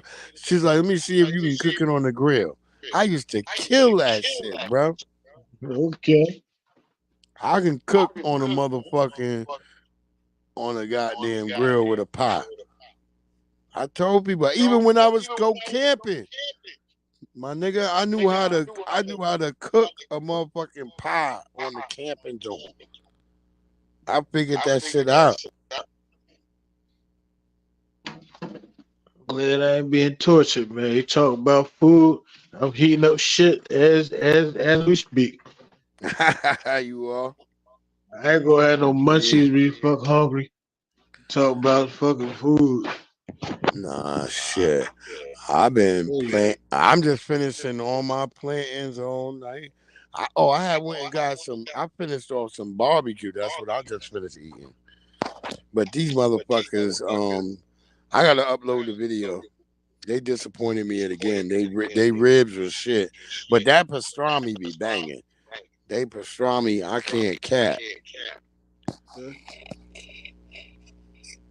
I'm kind of mad at myself because I knew they ribs was shit. I should have tried the brisket. with I should have tried brisket and pastrami. Oh, where you get the ribs from? The store? No, they came from the barbecue spot out here. Oh, oh. Yeah, it's called Rescue Barbecue. Yes. Okay. I'm gonna post the video. You'll see them shits look trash. You're gonna be like, oh, them shits look trash from the beginning. That shit, I drive a truck. They always had some good, some good motherfucking barbecue down south. It depends on where you go. North Carolina and shit, South Carolina and shit good. Yeah. Virginia, all right. Look, shit good wherever you go if people cooking. I'm in Northern Virginia and I'm killing motherfuckers out here out the backyard. People were like, what? This came from the backyard. Yeah, I'm killing you. Selling that shit, man. Whatever they want, I'm killing them. There you go. When people put their order in, my shit look tight. You gonna get some quality shit. You gonna be like, dang. So I've had people recently who was like, they ain't even want the sauce. I said, you want me to sauce it? They're like, nah, put it on the side. That's respect, boy. No, your barbecue so good, they ain't even pressed over the sauce. Yeah. I'm telling you, my shit that good right now. Ancestors garden, you know what I mean? That you learned it from like a young child. I'm killing it. Yeah, from when I used to watch my dad cook on a circle Weber, do like 12 racks. Okay. Oh, you know. You know how it was back in the day. Your dads knew how to fucking keep. That motherfucker kept moving them motherfuckers. Everybody knew how to barbecue, man. When I'm in Virginia, I do more of a shit where I'm slow cooking. I'm not moving the meat around. I'm just putting it on racks and I'm letting that shit smoke and I'm just waiting and watching. You know, I learned how homemade to cook. Jones. You split them oil cans and shit, them homemade grills and shit. Yeah. They good. Yeah, I just learned how to cook smarter. Not harder. There you go. Shit, just get better with time, man. I got a barrel can where you can hang ribs, where you can hang like 6 or 7, 8 ribs in that bitch. You could just hang them upside down. Just move them shits around maybe every 30 minutes. But that shit, it's just all types of techniques you can do. You can cook it in a pit, all type of shit. Yeah, if you trying to get the job done, I had a person just recently. They asked me for 10 chickens. They didn't think I was gonna be able to have that shit done. When they came, they were shocked, and then they called me back. They was like, all the chicken was moist too. How did you do that? I'm like, bitch, it's called temperature control. You ever try to make you cook that crazy shit though? Huh? You ever try to make you cook that crazy shit though? Like what? Like porky. Yeah, I cook pork. I throw pork ribs on. I got a whole grill for that. Okay. Separate the grill good. We gonna cook we gonna cook whatever anybody want to eat. We not gonna hate on that. We want people to be able to enjoy themselves.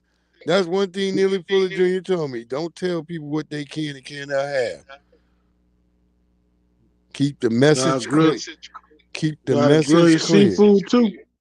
Huh? You know how to grill your seafood too? Yeah. If people want grilled seafood, we throw that down too. I used to grill oysters. When I had a dude who was delivering me oysters, fresh oysters every day, I was this young boy. I was dealing with the young boy. He was delivering me fresh oysters every day. There's videos attached on my shit. I used to grill. I think most of them on my Facebook. I'm gonna grab all that shit from Facebook and post them to my YouTube. Because I used to just I used to be on Facebook showing people because I was trying to help him sell these damn oysters. Because you in Virginia, people like, what are you doing with oysters? I'm like, my boy from New Orleans. I'm like, my boy from New Orleans. You know what I mean? He getting them fresh from Dulles Airport every day. You know what I mean? He was. And we would grill him in the backyard, put cheese on them motherfuckers, bacon. Holy shit, y'all don't know about that. I had a whole video where I was frying bacon, grilling the oysters, and I put the bacon and the cheese right on it real time. Oh, Facebook, y'all some dirty bastards. Just because I didn't believe in something y'all said about Mike Brown. You dirty bastards. They took away all my they still punish me on Facebook right now. Facebook, anytime old videos come up, which they claim they took away years ago, they always punish me for them. Like I just went on there the other day. The minute I went on there, they're like, you can't go live for 58 days. I'm like, I don't never go live on here, but damn, 58 days. I'm like, what did I do this time? Old shit. Just they always find old shit. That's why I don't go on Facebook. I go on there because my aunties and my uncles, all my older family members, that's where they be at. They be on Facebook. You need to be against Facebook, man, doing all this fucking racism shit. Yeah, I don't be on that. That's why my uncles and aunties over there be always, woe is me. They be like, oh Lord, nephew. They be like, oh God, these white supremacists are scary. Well, if there's ever a class action lawsuit, you sue the shit out of Facebook, boy. There be so many black people suing the fuck out of all black people should be able to sue Facebook. I lost 7 years out of my life, man. I've been off this shit since 2017. Facebook took you, Facebook put you in Facebook jail. Yeah, I stopped dealing with them. They executed me. Yeah. Look to jail, they execute my They'll ass. steal your pictures, all types of. I remember they had a nigga trying to repost my barbecue pictures. I'm like, those are my pictures. I had to take them to Facebook court. Facebook be on some wild shit, boy. Wrong. I believe Mark Zuckerberg is a goddamn android. Y'all remember in Star Trek, there was a android that was really pale and white that looked like him? Data. That's who that motherfucker looked like. God damn. I'm about to make a meme about that tonight. I was called Kermit the Frog. Yeah. That's exactly who he looked like. Motherfucking Data. I was so tired of Mark Zuckerberg, Kermit the Frog looking at him and the other Kermit the Frog, Bill Gates, try to poison our food. Yeah, I think he looked like a Canadian more than a damn frog. Because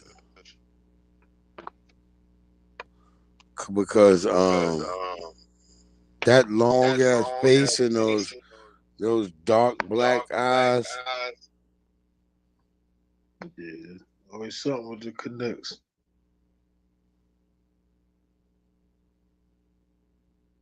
Well, now that Kendrick Doug no Walker ass. Huh? Kendrick dug in the snow Walker's ass. OV ho. He took him. He definitely took him down. He kicked the owl shit out of me. Yeah, he did. Nigga, he a 69 God, freaky ass nigga, he a 69 God. Hey, hey, hey, hey, run for your life. Hey, hey, hey, hey, run for your life. Freaky ass nigga, he a 69 God. Freaky ass nigga, he a 69 God. Hey. Yeah, I be hearing freaky ass nigga all the time. I told people, I swear. Even the colonizers, they've been riding, young colonizers, they've been riding around here. Oh, that's what everybody want to call them, colonizers. Because I said that on Twitter, I just said a white boy. And then everybody got on me on Twitter, they said colonizer. So I guess you got to. You better say colonizer, even though he ain't colonizing shit. He's not even colonizing his local neighborhood pool. But whatever. Shit, man. Pluto tired of that nigga said, I don't trust you. We still don't trust you. I'm like, damn, Future mad at you? Future be laid back. Future love everybody. Oh, Future just released another mixtape. Future just released a mixtape. Yeah. Metro Boom out of his shit. Yeah, Metro, all that. Niggas tired, man. I'm like, damn. Kanye talked about him like it wasn't shit. I like, damn, you banned down south, you banned in the Chi, you banned in the West Coast. Yeah. There's nowhere that Drizzy can go right now. It's kind of. Yeah. They had to tell Gilly, what are you doing? Yeah. I know he gave you a couple of dollars. He ain't allowed Philly neither. Fuck out of here. Yeah, it's pretty much, yo. Let Goofy keep his mouth shut because he don't know what to say out of his mouth. Yeah, not at all. Man, I see that. Shut the fuck up. Don't worry about it. I love you, young boy. Just shut the fuck up. Yeah, there's a lot. Some of them should shut up. You know, Meek might want to, be quiet a little bit. X, man, may rest in peace. But you know what? All the X's could not stand Drake. DMX, the dog couldn't stand. Drake none of the shit. none of Tentacion. Tentacion hate that motherfucker. Yeah, may he rest in peace. May they both rest in peace. Pretty much. Yeah, I told you. That's why I told people. That's why I played that joint with Common. That's why I wanted people to hear that Common Sense joint, because I felt like I'm a tour the motherfucker. Like, damn, Common don't like that nigga. Common was fire. That was pre-white woman Common too. That was Common before he fucked with a white woman. Common was crazy, man. He back in the day. Common went out the Cube. I'm like, what? Yeah, Common wasn't playing. Yeah, Cube had to rescind. Yo, that's a battle Cube kind of rescinded. A lot of people don't want to admit that. I'm like, Common did not back down. I'm an Ice Cube from that period of time. I was the Ice Cube purist back in them days, man. That was the Predator and shit. Common took it to him, bro. Cube. I don't give a fuck what you say. Common a goofy Negro, but I'm telling you, I was shocked at that. I was shocked at his vigor on that. I was like, I couldn't. That was a time when people. But people forget that was a time when people thought that was gonna go left. Remember, people thought that was gonna go left. He down the Bishop and the FOI. Common, he had a good foundation. Yeah. Look, he looks people thought that was gonna go left for a minute, but them brothers, remember, a lot of people don't know. I tell people a lot of real beefs that was going on. The minister used to always step in. Yeah, the minister like, all right, that's enough, y'all. Y'all prove your point. The minister was. I told people when I first met the minister that's when I knew my life was gonna change. Cause I felt his aura. He came in there. It was like, and people would say, well, Priest, what do you mean? He ain't FBA. I know he ain't FBA, but there's something about the minister. When I first met him, I know that's what I felt. He transcends regional stuff, man. Cause his experience is uniquely American, man. He been American most of his life. Yeah, that's what I'm saying. That's why I love him. Minister and shit. I remember I was getting into it with a couple of my brothers that I grew up with from high school because they thought I said something wrong about the minister. And I'm like, nigga, you better check yourself. I love Minister Farrakhan. You better get the fuck out of my face. Yeah, the minister is that shit. I met him in person. I was right there. I was like, shit. I felt all the warmth and the love. And when he looked me right in my eyes. I'm sitting in the back thinking he ain't gonna look at me. And that motherfucker looked me right in the eyes. And I'm just saying, motherfucker, just as a term of endearment right now. My good brother, the minister. I shouldn't even use that word. So I would say the good brother, Minister Farrakhan, when he looked at me, I was like, wow. And he looked at me. I was like, he looked all the way back and said, come here, brother. And then he told me what he saw in me. And I was like, damn. He do things that the jackass can't. Yeah, word I right. like Minister Farrakhan thorough. Fuck Jesse Jackass. Mm-hmm. All them pork chop preaching motherfucking niggas, man. Minister Word Farrakhan, up. real deal. Yeah, that's around that time. That's like I said, I was FO. That's what as I was told by one of my brothers, once FOI, always FOI. So, and I told him, I said, shit. I was professor, man. I mean, wasn't so discouraged and upset about shit, but I know they did a whole lot of shit to him, man. Like I told people, I said, shit, I wish I could sell more lamb and shit, but you can't. You seen him, right? These Arabs out here, huh? Did you ever meet Professor Griff? Huh? You ever meet Professor Griff? Yeah, I met Professor Griff. Yeah. You real, man. Yeah, Khalid Muhammad. I met Khalid Muhammad. Too real. I was a You young always person too when I met Khalid Muhammad. But love Professor Dr. Griff, Muhammad. Professor Griff, he used to be on Long Island all the time. That's Chuck D from Long Island. I used to serve Chuck D. I used to serve Chuck D every Sunday when I worked at the McDonald's on Baldwin Road in Baldwin, New York. Right there. Okay. I worked right there. I worked right there. Chuck D used to bring his daughter every morning to eat McDonald's. They had the same. I remember they breakfast. Egg McMuffin, no cheese. He would have a croissant. He would have a croissant with egg and cheese. Okay. No bacon. No swine. No, they didn't eat the swan. But his daughter would be crying for it. She wanted it. She could smell that shit. that should pound your stomach. You be like, damn, what's that smell back there? He done right.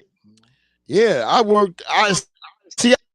didn't work at a McDonald's that was like everybody else, like I worked at an original McDonald's, not a franchise McDonald's.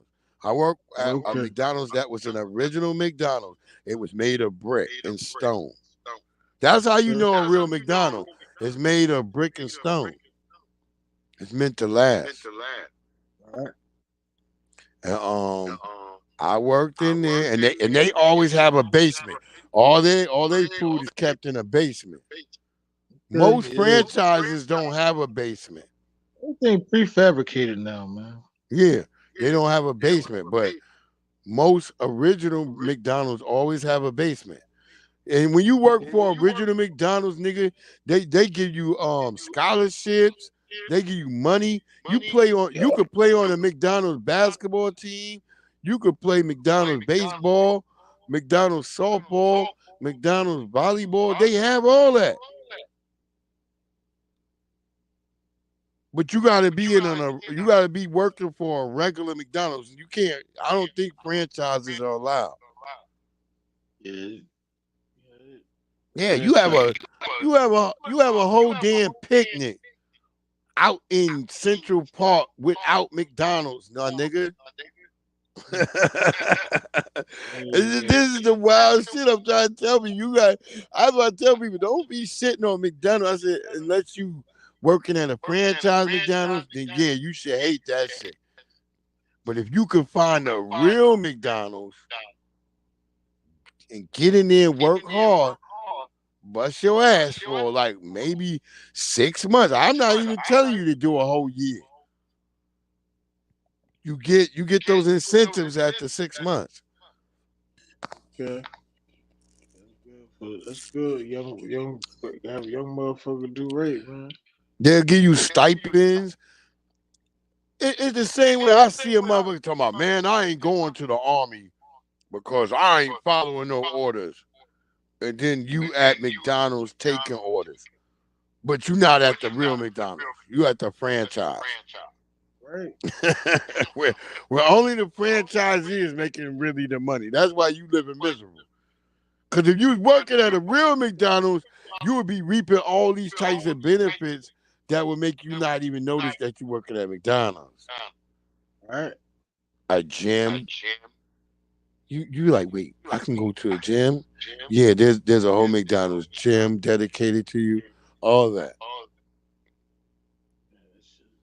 That's called when you're working for the corporation, McDonald's Corp. If you're not working McDonald's Corp. Man, shit, Philly and shit, man. I don't know what the fuck type of McDonald's we got. Cause that shit be raggedy. I bet there's some original ones. You gotta look for them. They've got to be made out of stone and brick.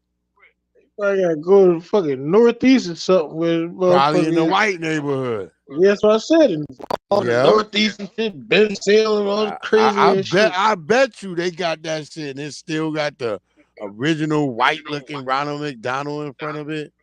He's just white with them red lips. Yeah, real John down South Philly. They tore that shit down. They had some big arson. I'm trying to tell you, that's how you know them shit. You like, yeah, you see that McDonald's, his hair red. He just got that yellow outfit, white face, and red lips. And he had them red fingertips. Like Drake. You would never notice them fingertips. Yeah. Word up. Like, it ain't that much White Castles no more either. All that shit. I used to love White Castle when it was in Philly. They left it, came back, then left again. I was like, what the fuck? Yeah. You gotta go north New Jersey, New York got White Castles and shit. Nah, we don't got that many. We only got like, where I'm at, it's where on Long Island there's only one. And y'all still got Roy Rogers. Huh? We down here in Virginia, we got hella Roy Rogers. There's like 3 in town. I ain't talking about New York and North New Jersey. Y'all still got it. I don't know. Maybe they do. On 95, they do. Yeah, the Tappan Zee Bridge, they got Roy Rogers and shit. Yeah. But that's going to 95. way up there. You know what the Tappan Zee Bridge is, right? Yeah. I know what that is. Yeah. I'm thinking about me and my daughters. We might take a trip up and stop at all the rest, but that'll make the trip long if we stop at every rest stop. I think Ohio got their White Castle too. Outside one of their bus stations. They might. Now I'm just trying to think about stopping on every rest stop on my way up to New York and shoot some food videos. But I don't think I'm gonna stop at every rest stop. That'll be too long. I say we stop at every other. Cause some restaurants have the same shit. I'm not gonna be stopping at 50 cent buns. Yeah. Cause the main ones up the road when you're going up 85, you might stop at the Delaware House, the Maryland House, the Delaware House. Maybe the what is that shit called there? The chick, I think it's named after the chick, the alleged white chick who made the Susan B. Anthony. Oh, the Susan B. Anthony. You may stop at the Susan B. Anthony, and then there's something with a man's name. Closer I got to Bojangles down there in Virginia. I forgot. Oh yeah, we got Bojangles. That motherfucking shit in Northern South Carolina, that shit heaven, man. I miss that shit, man. I hate this shit. It's like I just hate 2016 because of the name Bojangles. That's what be hard for me. That's why I always used to go to church. I used to go to churches versus Bojangles when I was a kid, because we would have churches and Bojangles. And they used to be next door, but church is one. Really fucked this shit up, man. Yeah, people Really went to fuck churches. churches up, man. Really Yeah, I love some close them fucking churches. churches. Yeah, me Well, too. you know what? The great part about churches was you would get that churches and they would add some goddamn. They would add that pepper in there, that jalapeno, with your Yup. chicken, and the corn came in that yellow package, that yellow buttery. It Yup. was in that yellow plastic that would sort of stick to it. I don't, but it made the butter stick to the corn better. And I always knew motherfuckers and shit. I talk shit to bitches and shit, and the motherfuckers would give me extra chicken and extra shit and honey, bitch. I had game for my fucking chicken. I ain't give a fuck. Yeah, New motherfuckers and shit in there, your family working there, your peoples and shit, man. Churches, shit, that shit. Yeah, your churches, you got your motherfucking fucking tree, you got your alcohol, you chilling, and you still got money in your fucking pocket. yeah. Churches was good. But I loved on Long Island. We had wings and things. See that you can't beat Popeye's wings. garbage. You ain't had shit till you had wings and things. Once you had wings and things, y'all be like, wait, hold up. Wait, what is this? Yeah, y'all be like, oh shit. I'm gonna salute the Poppies.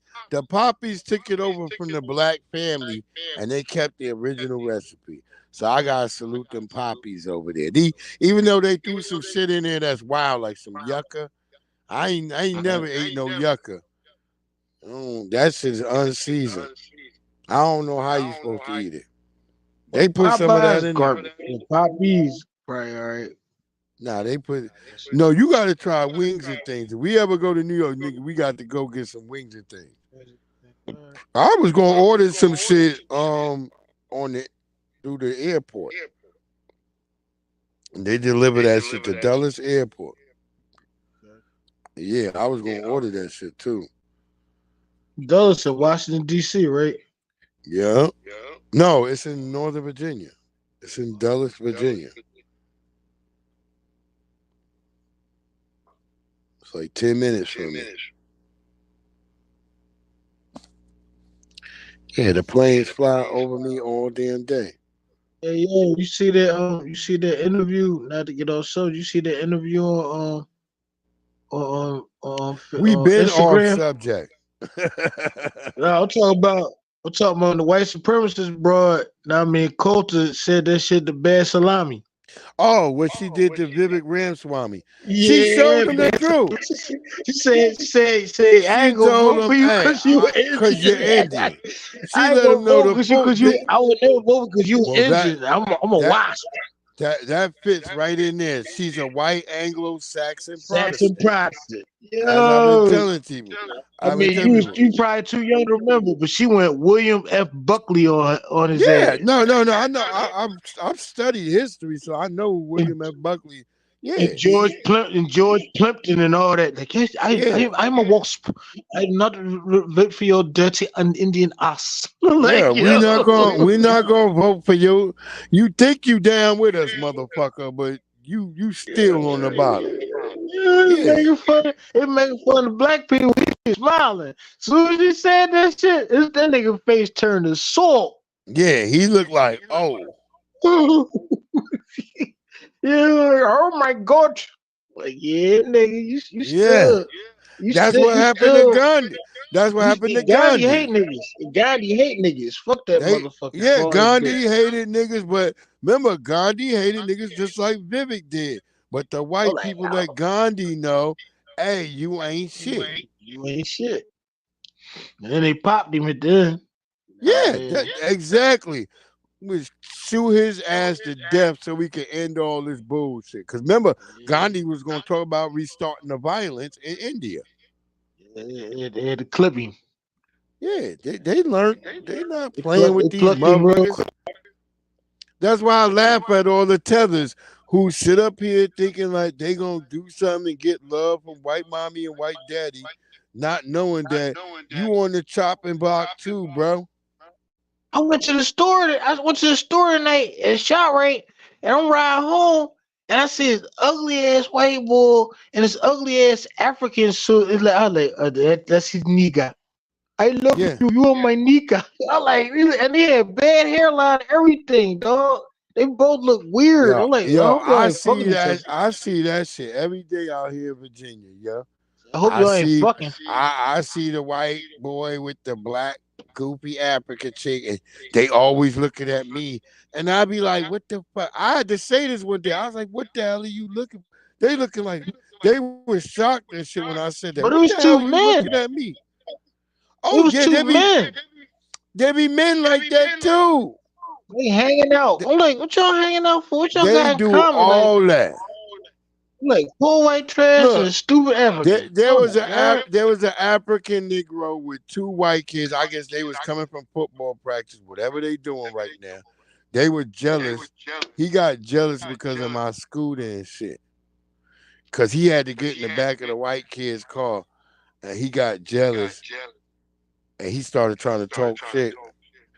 And I'm like, nigga, just go buy you one. It's only $600. I like, nigga, go buy one. It's only $600. What's wrong with you? You could be What right brand you round, got? huh?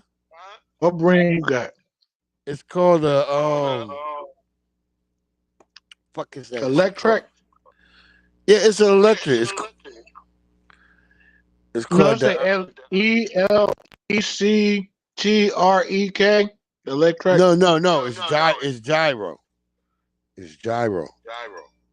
Oh, I said I ain't. This is how square I've been, man. I seen my first ugly ass fucking Cybertruck out in the wild, down Center City, Philly. I'm like, what the fuck is this shit coming down Walnut Street? Cause I waiting on the bus. I said, what is this? I like, this must be one of them Lumias. This must be that, and all these other, and Rivian and Look, all these other electric yo, joints. I'm like, oh shit, it's a Cybertruck. no cap. Cybertrucks wasn't shit till young black men started rocking them. Yeah, Meek love You his. That nigga you crazy. gonna see Cybertrucks every. They copying off CJ on 32s. CJ on This is so horrible, man. I know they're gonna tear Corey, up in like 2 months. my brother Corey Jones. Look, CJ on 32. He was the first one. I remember when he first started talking that, and I sent him a message, and he sent me. He's like, "Bro, I'm gonna make this shit happen." I said, "I believe." I said, "If anybody can make it happen, it's gonna be you." And his shit is his shit the most fire shit I seen. Yeah, but you think it's gonna stay together, man? They ain't Yeah, manufactured right.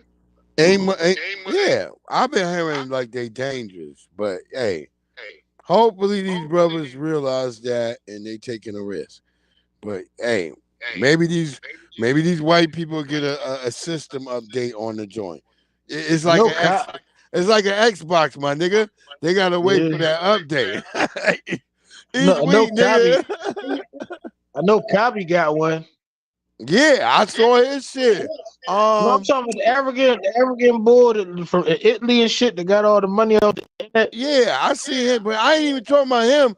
There's a bunch of brothers in America who got him. What's this other brother? I'm trying to think his name. He like a producer and shit. He got one. His shit like rust colored.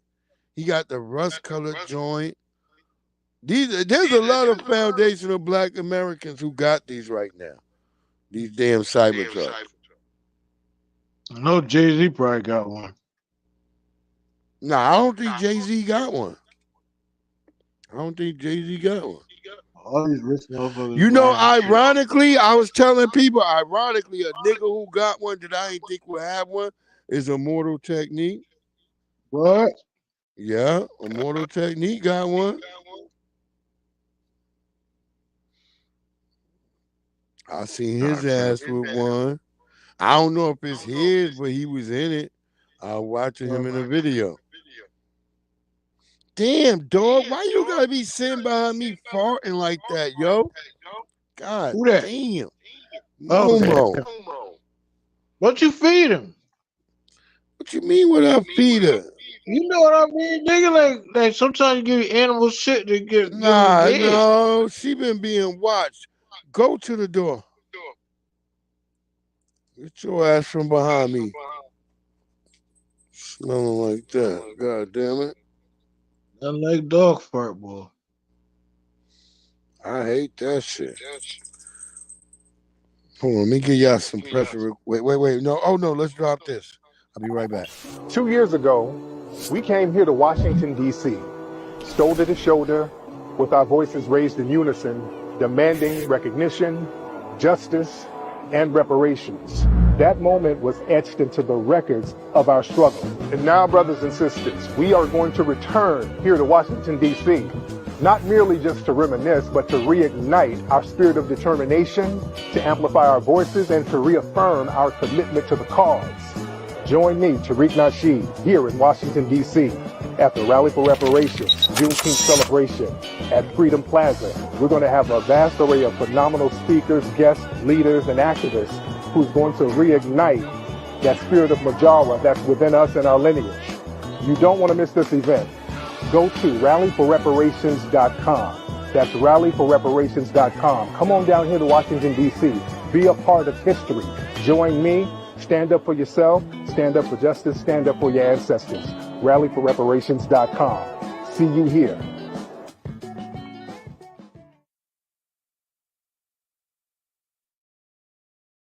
Yo, I'm sitting here thinking like, I'm trying to decide, do I want to bring some damn chairs?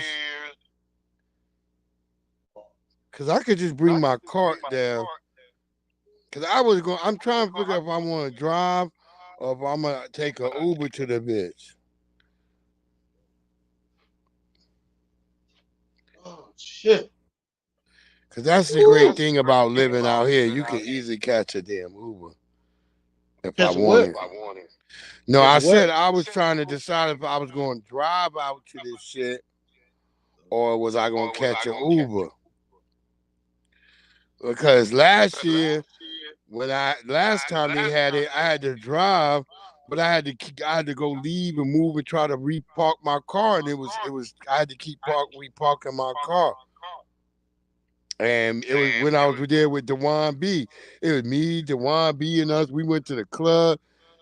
Everybody was at the restaurant. We was eating. It was like a Persian club. Oh, the food was good, boy. The food was busting. Pushing again, man. Yeah, this silly ass dog. Get in your house, goddammit. I'm sitting here. We sitting downstairs. We in the basement. I'm in the chair. I'm looking like, cause it's a big ass giant curtain on the back door. I forgot I left the back door open. That's why I'm sitting here like, no wonder it felt cold in here. I think I'll give me some old shit to start off, man. Start back on my journey, man. What? Give me an 02 STS, man. Yeah. 02 Burgundy Seville STS, man. 2002 Joy. Give me a Paulie Joy, man. I got a couple of little things I got going through my joint. Everything be the Iron Horse though, man. I mean, I be tired. Just like in New York, even though we ain't got as many trains, everybody on the subway or the L is crazy as shit though, Breeze. Yeah, I don't ride none of that shit. Yeah, all the crazy motherfuckers on the trains, no matter what city you go in, man. Like New York, Chicago, fucking whatever trains they got in Jersey and shit, man, and fucking Atlanta. Hey, all the crazy people on the train, man. I just bought this Honda. I just bought this 2003 Honda, and I'm touching it up a little bit. You in Virginia. You ain't got to ride on the Washington D.C. subway and shit.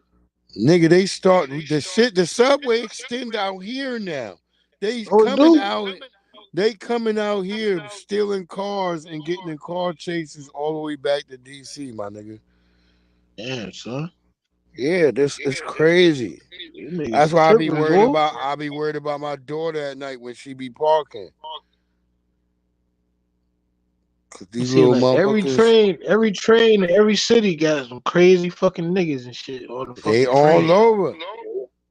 It was 89 degrees the other day, and I saw two little niggas walking with bubble coats on. It was like, and it was dark too, but it was like 86 still at night. And when they cold, when it's When cold, the niggas. we had all that heat, a couple of last week. When we had all that heat, my nigga, it was like 100 degrees here in VA. Motherfucker, they shiesty up and shit and hoodied And up. the nigga had the pool shiesty on and the bubble coat with the fur on it. I was looking right at them niggas. I was like, hey nigga, we call it. I was like that. It was funny. It was me and my neighbor. I was like, hey, we calling the cops. They turn and start going the other direction real fast. Scattered. I was like, see, that's how I knew something was wrong. I was like, yeah, they don't look right. Why they coming in the neighborhood looking like that? Don't nobody walk, and they had on slippers. I done got triggered, but like every time I see him being like, baby, look, hear me? Because I'm thinking if you got on slippers and shit, I'm like, you got a gun. You heard what I said? Every time I see these little niggas, I be triggered. I be like, bibbity. You know, like a mumble rapper. I be like skinny jean wearing motherfucker. Tight clothes wearing motherfucker. Tight clothes wearing motherfucker. Dirty ass mask wearing bitch. I be snapping, dog. I be on some shit. You got because y'all gotta be like shit. Yo, look, I just seen a brother whose car got stolen and was on another high speed chase out here in Virginia the other day. The brother said he didn't even know it was his car. He walked out. He said he was walking. Him and his wife went out on their anniversary. And he had to go get something out of the car. And then a little motherfucker walked up on him and said, give me $1. And he said, I don't got no dollar. And then the motherfucker said, all right, then give me all your shit, and pulled out a gun on him. I was like, that sound like out here. That's why I be telling people, I be walking with the gun sometimes, like already on my, like out of my holster, like, cause you got. Get you. Yeah, don't let them get the drop on you. Don't caught slipping. I try not to go out after a certain time no more. I try to people. That's why I said this week gonna be tough for me because I'm going out for the microphone check. I'm gonna go watch microphone check. I'm gonna be fresh. But I want to drink and shit. I already offered people that I would pay for their tickets if they drove, if somebody who don't drink drive. Cause I was like, yeah, I want to not get drunk at the shit afterwards. I want to come home and join. I want to celebrate. I want to have a good time.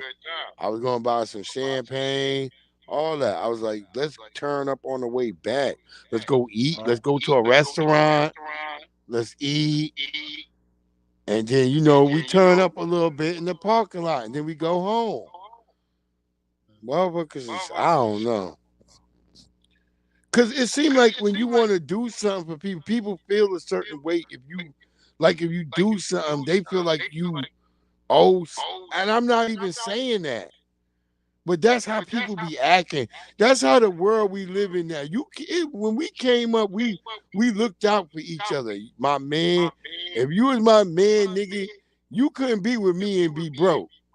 So I gotta make sure you good. And you don't owe me shit. And you don't owe me nothing. People so cold like now in 2024, man. It's like if somebody do something nice for them and shit, that shit fuck their head up. I ain't gonna hold you. Exactly. A motherfucker might think like now he might gotta do something to you because he feel like you on top of him. And you like, I nah, say, nigga. Man, fuck, hey, I don't even want to go that far about do something. It's just to be paranoid. They don't they don't know how to accept. They don't know gratitude like we did. They don't know how to be boys. They don't know how to be friends. Like my aunt used to say, like they wasn't taught to be a friend. Like, you know what I mean? They don't know how to be boys. Boys, they don't know. Like we were boys. We were boys. We were like that. Yo, that's my man right there, yo. Yeah, thorough. I mean, And if a motherfucker, and you knew when a motherfucker might turn on you, you be like, all right, nigga, I get what you want. And you would just be like, all right, nigga, go on. You would never have to fight with your boy. You be like, all right, nigga, I see where you at, go on. And you didn't have to sit there and stress that. It was just natural to know that, all right, we had a separate place. the impasse got cut them off. Yeah, you ain't got to even come back and try to shoot me or harm me. Like harming your dad, you shooting your dad. That's something I would have never thought of, being disrespectful in a manner where I would harm my father. Yeah, like the boy down with the down south. That happened down south, right? Yeah, The kill boy, little baby. Yeah, the little baby. yeah, the little baby manager Mm-hmm. got killed by his by son. that, yeah, light skinned nigga shit. Cause you see, daddy's dark Knucklehead. skinned. Knucklehead. Huh? That nigga did that, man. Dickhead young boy, man. We Oh, killed his you think dad. he half Mexican? No, I say he a dickhead. He a knucklehead. Oh, He killed his pops, man. Like he but killed your he pops. was light skinned. He was on some light skinned nigga shit. Yo, man, I'll kill that And that nigga pretty used black. to only be a joke. I'm gonna be honest about that to people. I'm gonna say this real quick. The light skinned nigga shit is a joke. Light skinned brothers have always been thorough. Have always been thorough. Thurgood Shit. Marshall. Huey P. Newton. Yeah, we've always had good, thorough, light skinned brothers. I don't want people to think we always crack a joke. That's just It's been a a joke. running joke. We It's a don't joke. have colorism in the black community. That's something made up by two gay white people. I mean, there is some white light skin shit. Now, did you see Christopher Williams or the Cruise getting all loud about Puffy all late? I like, nigga, you know you got on your knees, man. Shut your bitch ass up. Yeah, but there's You no got real colorism, I want to say, amongst us. no. We don't do the colorism thing. You know, we all brothers and sisters. At the end of the day, I never grew up and heard somebody, hey, you light skinned bitch. I never heard that. I never heard that shit. I don't heard shit called yalla nigga, or Yeah, black ass I motherfucker. heard when you get mad, sit your yellow ass down. I've heard that. You better go on with your yellow ass. I've heard that. With light skin motherfuckers, my family like shit. Like, But that's when you in anger. There's no real you every day calling them something. That's how to set out of anger. People always say a lot of things out of jest and out of anger. So I would never hold that on it, because I've never heard somebody like, hey yellow. You know, my homegirl and her friend called themselves Yellow and Black, and that was an endearing thing. Yeah. Yellow and Black. They were trying to be rappers. We was tighter as a race, man, years ago. We ain't as bad as we could be. The only thing be fucking up these tethers, man. Yeah, that's the main thing. A lot of tethers have been in our children world. You know, I was telling you, my daughter was telling me one day, she's like, the kids kept asking her, what was she? And she was like, what do you mean? My daughter looked at her like, she's like, I told him, she's like, yeah, I'm black. And they're like, oh wait, you can't be real black. And she's like, no, my mom is black, my dad is black. She's like, what do you want? They're like, oh, we thought you were. Well, one girl thought my daughter was Somalian, and my daughter was like, no. she was like, my forehead's not big enough.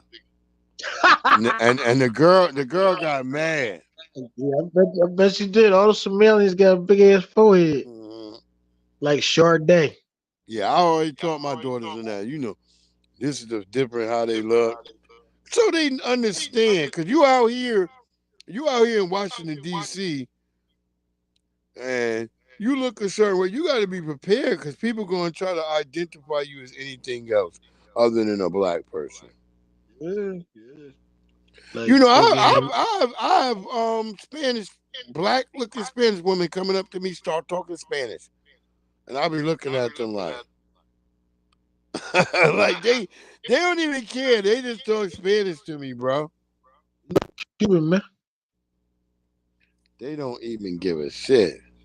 Be from grandpa. You could be a Dominican, man. I was Cuban, telling shit. my other man, I'm mad. We should have went to the lab tonight, man. He was bullshitting. But I know what it is because it got cold. Bodies, motherfuckers start acting weird as the temperature went down. Everybody was hyped. Everybody was hyped for like a week, calling me like, yo, we should do this. Hey, nigga, let's go. Hey, nigga, oh, you in there. Oh, this nigga only on the internet. Nigga calling me saying shit like that. Like, oh, nigga, you only on the internet. Hey, yo, it's cold down there. Yeah, it dropped. It's cold tonight, my G. It was mad. It was mad hot. Like this time, I think last week it was fucking hot. And a couple days You ago don't too. even understand. It's like 50. Yo, I ain't see no bugs flying today. They was all dead. I don't know what's going on with this This weather. ain't no real spring, man. What is this? I don't know. It ain't normal. It ain't normal. That's what I told people. But it's good for me though, cause my sweet potato slips, they was almost growing too big. So I'm good for that. I was at I went to Home Depot earlier when I got off work. And I was looking and some of the green beans were really big. Cause I almost was like, yeah, I might grab some pre-grown green beans. But then I was like, my corn is all brand new. It's all small. I'm going to just plant seeds around them. You know what I mean? I already got the 3 sisters set up. So just plant some seeds around the corn in between and just let them just grow up the corn. So let them take their time. Because if I put a full fucking stalk of green beans in it, it's going to overtake the corn. All right. They need something to climb up. Damn, I miss my fucking garden bed up north, man. Damn, man, shit crazy. Oh, this shit about to be nice over here. This yard I got down here, I'm gonna have to break some of this motherfucking concrete shit so I can have garden put down some here. use some goddamn. I went containers because I got mud. I got Virginia mud. Underneath me is all Virginia clay, red Virginia clay. That's all it is. This shit, you can make pottery out of this shit. If I was to dig it up, I could sell this shit as pottery. Pottery clay. Little townhouse with nice yard and But shit. I've been trying to terraform it. That's why sometimes I'll just leave a bunch of pots scattered on top of shit. Because what happens is stuff will grow underneath that.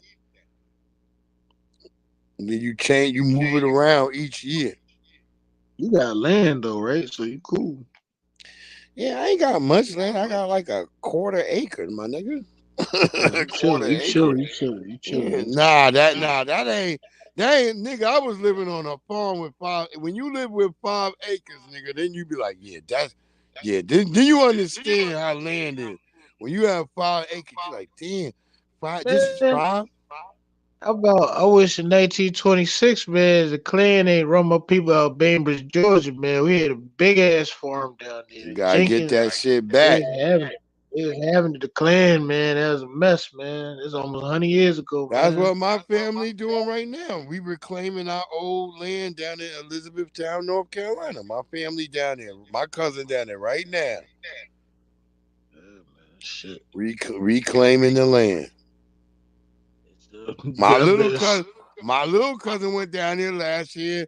His old hard head listening ass, and he failed with his watermelon crop. So I sent them niggas. I sent them niggas some corn seed this year, and already they told me my corn is doing good. I was like, yeah, nigga, I got quality corn. I said this corn grew in a container, so I know it's gonna grow in the goddamn land. City slicker too long, man. You put that shit that you grow in a container, that shit gonna grow in the land. If I can grow it in a container, I can grow it in the land. Nobody fucking with me. I be talking shit. I be over here. That's why I tell people my shit ain't no garden show. My shit is like my life really what I do. I'm doing sneakers, I'm doing cars, nigga, I'm doing food, I'm doing gardening. This is real talk. This is what I'm not making it up. We could teach our people in the cities and the boroughs and shit, man. My people, Agriculture, man. my We people, be all my right. people, my people dying in real life. All I'm right, not man. making nothing up. We do agriculture, man. We be all right, man. All we know is, well, if you up in this mother in these fucking cities, man, all we know is shooting each other right now. It's getting Nah, stupid. we know how people know. We know how to we know how to fertilize. We know what nitrogen. See, I tell people right now. I know what you need to make a damn bomb out of the shit you use for your fertilizer, but you don't need to know that necessarily. You just need to know how to fertilize your plants. Yeah. And what we need to do is make sure we can reach out to the kids. We gotta reach out to the youngins. Yeah, gotta reach out to young boys, man. Because crashing if out we for just nothing. because if we let them just sit and crash out, it's not nothing gonna happen for them. We don't feel if we do that. You know, I had young people who hit me up like, see, this the type of gardening video I fuck with because I'm sitting there, I'm smoking a blunt while teaching them something. They're like, yeah, because people act like you can't smoke a blunt while gardening. I'm like, yeah, you can smoke a blunt while gardening. I said, you know, the funny thing is, marijuana smoke actually helps stimulate your plants. But, you know, you want to be, but it's kind of hard. I tell them it's kind of hard when you got gloves on your hand because you should have gloves on your hand when you work in your soil because there are things like nematoids and all types of things that if you got an open cut or anything on your hand, they can get in and you could catch things by digging in the dirt. People always tell you, get in the dirt. I'm like, no, not in today's dirt. 1980s dirt, you could did that. But not in 2024. I would suggest not put your hands down in the dirt without gloves. You can, but I wouldn't suggest it for a long period because sometimes I do. Sometimes I touch the actual soil with my hands. But in today's world, you got to be thinking about because you don't know technically when it's acid rain. Because everything they told you in the media is a lie. You were told like acid rain, how you like, I'm burning. No, it don't. It don't actually come like that. It don't. Remember, they told you no life should exist in Chernobyl, right? Right. What they found in Chernobyl, life is thriving. Then they say all the people who got in the Chernobyl shit, they said 85% of them should die. Guess what? Only 10% died. So you can't believe, huh? Fukushima too. Yeah, my nigga. All the nuclear shit. Do you hear what I'm trying to say? So you can't listen to what the media be telling you. Nothing they be saying. That's why I said the media losing hella credibility.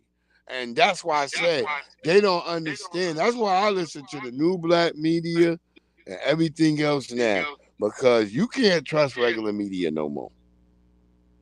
You should learn that 20 years, man, and all this lying. You know can't that lying above George Bush's war, all this old other shit. It's cap, it's propaganda. You know, I was at Home Depot.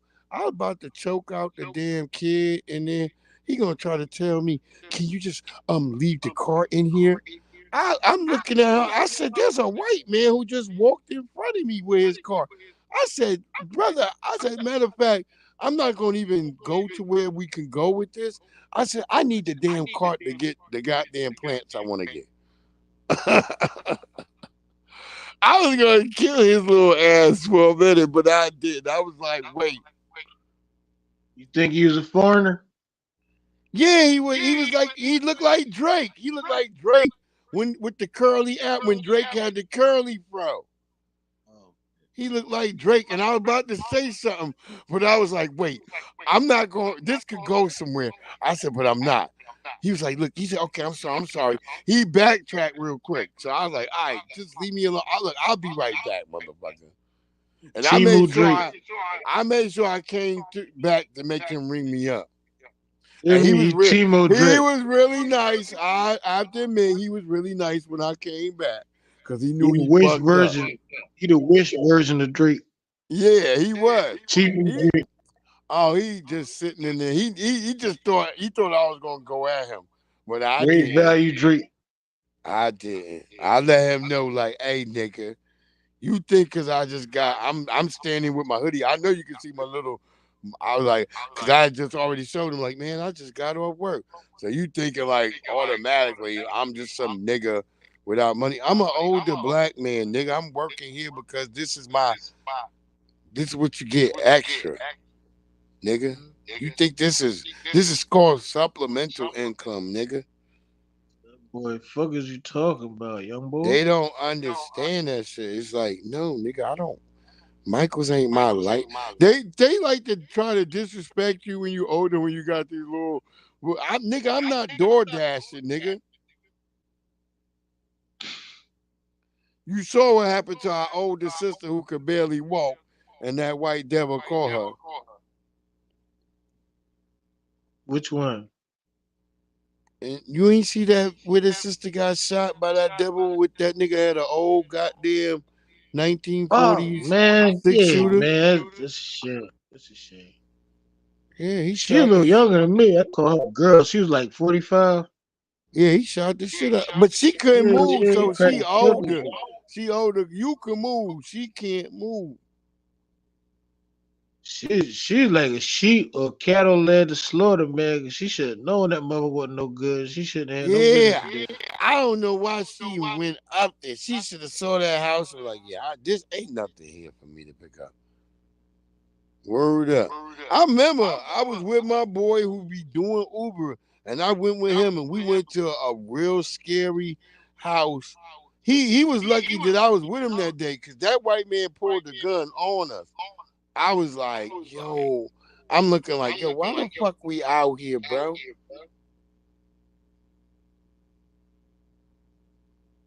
And that white guy was talking all types of crazy shit. I was like, yeah, look, nigga, we looking for the Uber. Yo, word up. This nigga thinking we trying to get his chickens or what? I don't think there was no chickens in there. I think the nigga was selling weed. Racial shit, man. And that But shit yeah, happened. And that shit happened me back in that March 20th, man. With that motherfucking right hand driving shit, man. With the post yeah, office, I was mad, man. I try to tell you, like, well, I might not have told you. You seen the movie Life, right? yeah.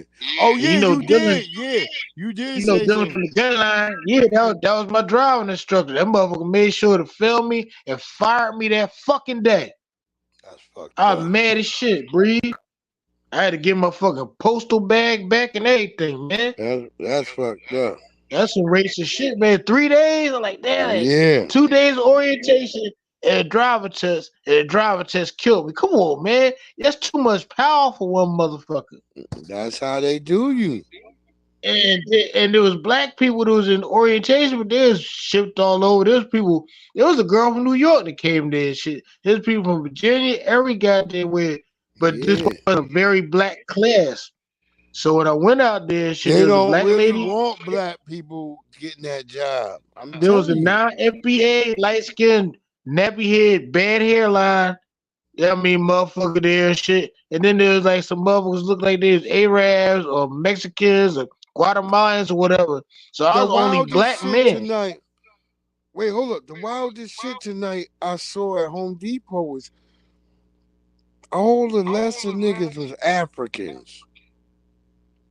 And them niggas looking at me like brother, hey brother, They kept saying that shit to me. I'm like, nigga, what Congo mind, what Congo dandy mind did they pull you out? I'm looking at him like, this nigga looking at me. I'm like, he's like, hey, brother. And I'm looking at him like, what? They acting like I'm stealing, like they trying to let me know they watching me. I'm like, nigga, ain't nobody in here stealing, nigga. I got bread. Fuck Fuck out is of here, wrong with Captain you? Phillips, Somalian nigga. I am the captain now. Yeah, they Look be at doing me. all that weird shit. I am the That's why captain I had now. to let this white girl know at my job today. This white girl trying to ring out at the registers. I'm like, what's taking you so long? She's like, well, I'm trying to put in my PIN. I said, girl, I don't give a damn about your PIN. You you obviously don't got no money. It's taking you this long at the damn register. I was like, yo, I said that to her in front of all the customers. I said that right there, yo, nigga. So you know I don't give a shit, my nigga. That bitch. I said, bitch, you must not got no money. Yeah, man, ho. I'm like, cause my main manager, he coming looking like, what's she doing? And then I'm like, I don't know. Then he go over there like, oh, he's like, yeah, she had to transfer money from some other account to another. I'm like, yeah, see this white people, you bitch, you better have money on your card coming in here acting all crazy with me, bitch. I got money on my shit. Yeah. You're not gonna, bitch. You give me a $3,500 bill right now, bitch, and see if I squint. All right. Give me 69,000, 6,900. What you want? Just give me a bill right now and see if I squint. I bet you I come up off it, bitch. That's why I want that little white bitch to know, because I'm like, bitch, you trying to act like I'm looking at your pen. Bitch, I'm trying to figure out why you causing this traffic up on my damn Teslas. Because that's why I call the Tesla, the self-checkout Tesla. Because all the white people like, oh, wait, self-checkout? This is new. Bitch, it ain't new. Get your ass up here and ring out. Because they the most entitled motherfuckers. Yeah? Yeah, they don't want to ring themselves up. Thank you, Bill. They act like ringing themselves up is a damn crime. Will that motherfucker. Oh, man. And look, if you're an older black person, I only help you if I can identify you. Because some of these tethers, they just come up being entitled and try to act weird. I'm like, do you got a card? You going to help me or what? Do you got a card? Yeah, it's self-checkout. I can always tell FBA black women, they're like, oh my goodness, is that self-check? So like, oh Lord, I guess I could try. And I always help them. I be like, come on, sister, come on over here real quick. We should have that entitlement once in a damn time in our life. Oh yeah. Where we look out. If I can identify you as FBI, I'm looking out for you. You don't got to worry about it. I'm gonna make sure you got a card. I'm gonna make sure you got help. If you need anything, you need to know where the bathroom at. I'm right there. I'm telling you, that's how they do themselves. Look, I watch white folks go right around me and go all the way to a white person, all the way in the back to ask them when they could have asked me. And you know what be busting their balls? When that white person bring them all the way back up. I'm like, yeah, you should ask him. He know where everything and that white person look like. They look like, damn, I gotta deal with this nigga. Yeah, pussy. And then I decide not to help him. I decide to play like I don't know what I'm looking for. I play the old nigga that don't know what he doing. Wait, what? You need to do what? Hold on, sir. I start talking all loud. Yo, I swear to God, yo, I be fucking with these devils. Y'all don't get it. I be fucking with these devils for real. Cause I'm like, oh, you had the nerve. As soon as I see you go to the white person all the way around me, I start laughing. Cause I'm like, yeah, that white person don't know what they're looking for. They don't know. It's only a few white people in there that know what's in the store. The rest of them, they transients. They don't know anything. They probably not gonna be here long enough. Cause when they realize you actually gotta work, then that's when they give up. All that. I know them people be coming there acting. My Nika. You gonna help me up, my Nika. Oh, my Nika. Oh, well, you had to check some. We always check them. The worst people are motherfuckers who come in there with that. They work that job. What's that shit? Instacart. We gotta always tell the Instacart nigga, like, nigga, cash at me, nigga. We be just like that to an Instacart nigga. Nigga, cash at me right now. I'll help you find everything you need. Them niggas be mad. I'm like, nigga, $20 right now. Cash at me, nigga. I'll help you get everything. I'm like, nigga, I get $20. You want me to help you right now, nigga? Come on, cash at it's $20. Damn, where that's at? Run that shit, nigga. You think I'm telling you right now, I don't know what you're getting paid from this white person, but just give me $20. I'll go ahead and get whatever you want. And you ain't gotta take but 2 seconds. About their ass. They want you, yeah, that's it. We're gonna get this bread. They want us to sit around and do things for them. That's how I look at this system of white supremacy. They want us to do things without getting our motherfucking recompense, our bread, and we want our goddamn money. They want piss on us and we on fire. That's it. And that's no disrespect for every other group. Go to whoever harmed you and get your check. You should be doing what we doing. Get your goddamn check.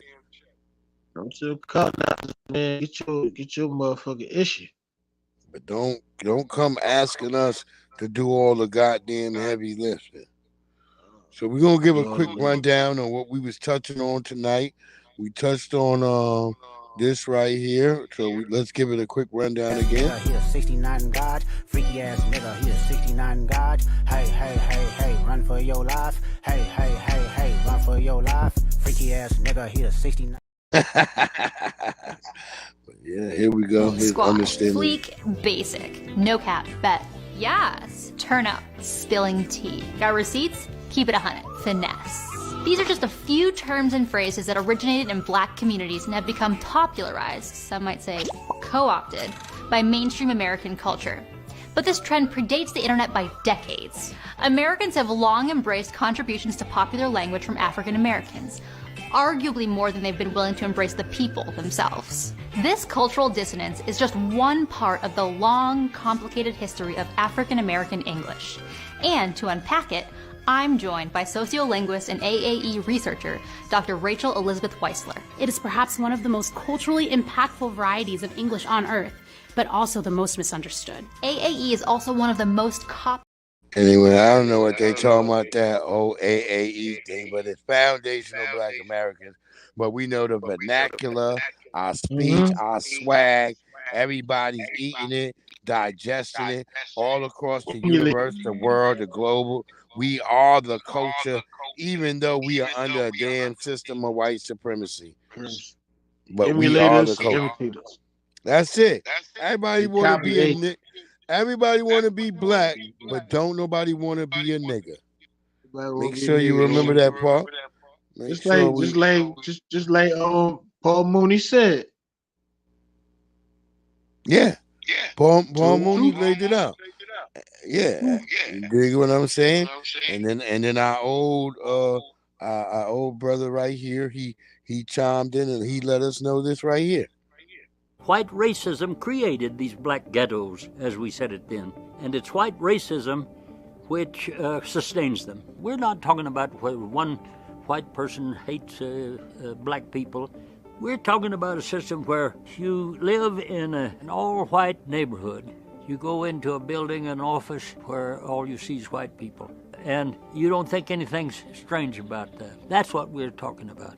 And we thought that was important for young black people particularly. You're not crazy. There is systemic racism in this country.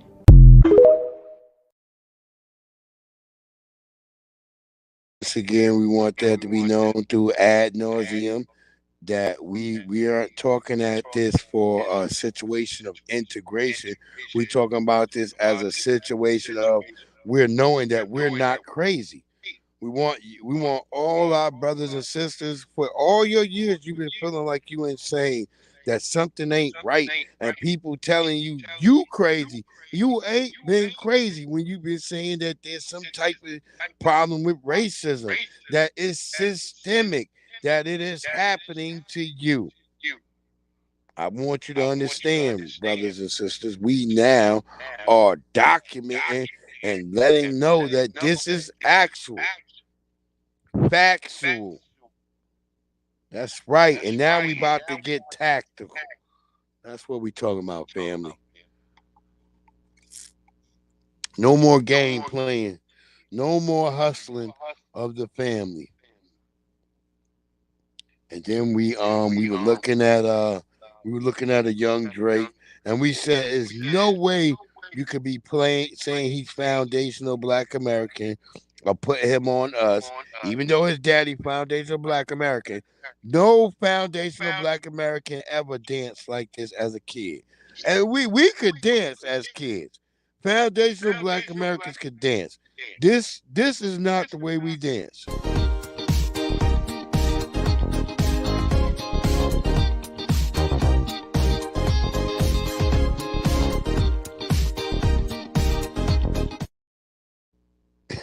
No switching up a tempo.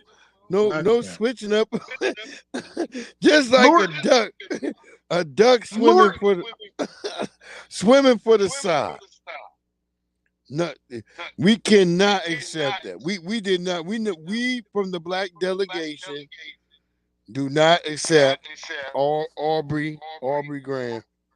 Three left feet. Yeah, like three left feet and 4 left arms. Yeah, it looked like, yo, that boy almost damn bad as Elaine on Seinfeld. Oh yeah. We couldn't see his feet now. We don't know what was going down by his That nigga probably danced like Elaine Bettis on Seinfeld. I ain't gonna hold you. You know that bitch cannot dance. His feet. And then we talked about the feminization and that they only put it on Black people. We did run through that. We ran through that video. Here's this pride shit they putting out. Look at who they got on there. Look at who they got. Now I'm gonna tell you who they don't have. They don't have them in any images. I'm going through the whole thing. They don't have any images of them. No images of them. You see exactly who they got an image of on here. A Black woman.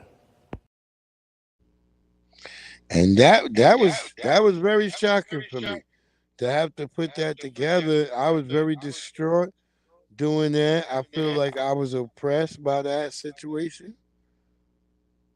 And I don't know if they gonna ever do nothing for us on that type of the board. And then we had the really great song. The really great song we did this, and we'll go back and we'll finish off with our Rally for Reparations joint. But we gotta have this song right here. There's no way we getting out of here without this. I don't want to hear you say nigga no more. I didn't know, but now I know. No, we need your black card back. We don't want to hear you say nigga no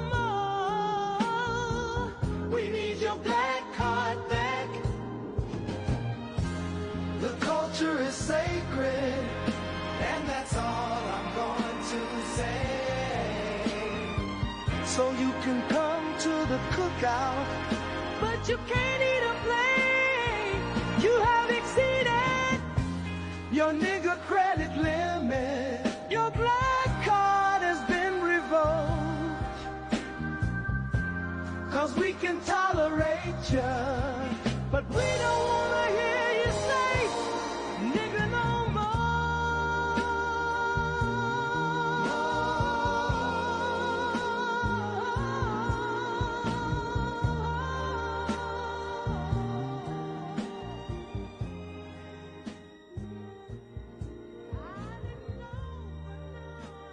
I didn't know, but now I know.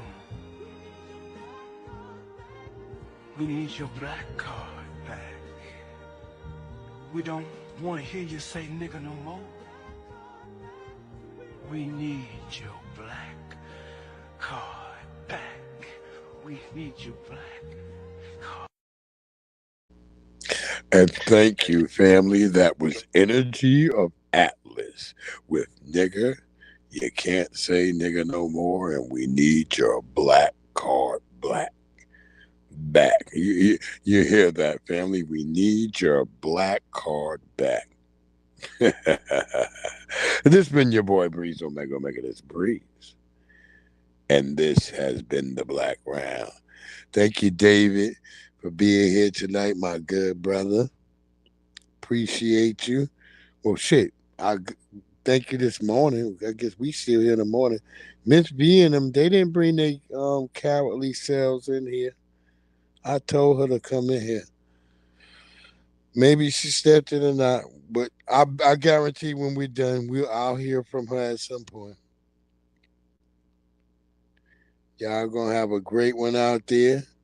It's been your boy Breeze Omega this Breeze. And let's take you out with this. 2 years ago, we came here to Washington, D.C., shoulder to shoulder, with our voices raised in unison, demanding recognition, justice, and reparations. That moment was etched into the records of our struggle. And now, brothers and sisters, we are going to return here to Washington, D.C., not merely just to reminisce, but to reignite our spirit of determination, to amplify our voices, and to reaffirm our commitment to the cause. Join me, Tariq Nasheed, here in Washington, D.C., at the Rally for Reparations Juneteenth celebration at Freedom Plaza. We're going to have a vast array of phenomenal speakers, guests, leaders, and activists who's going to reignite that spirit of Majara that's within us and our lineage. You don't want to miss this event. Go to rallyforreparations.com. That's rallyforreparations.com. Come on down here to Washington, D.C. Be a part of history. Join me. Stand up for yourself, stand up for justice, stand up for your ancestors. Rallyforreparations.com. See you here.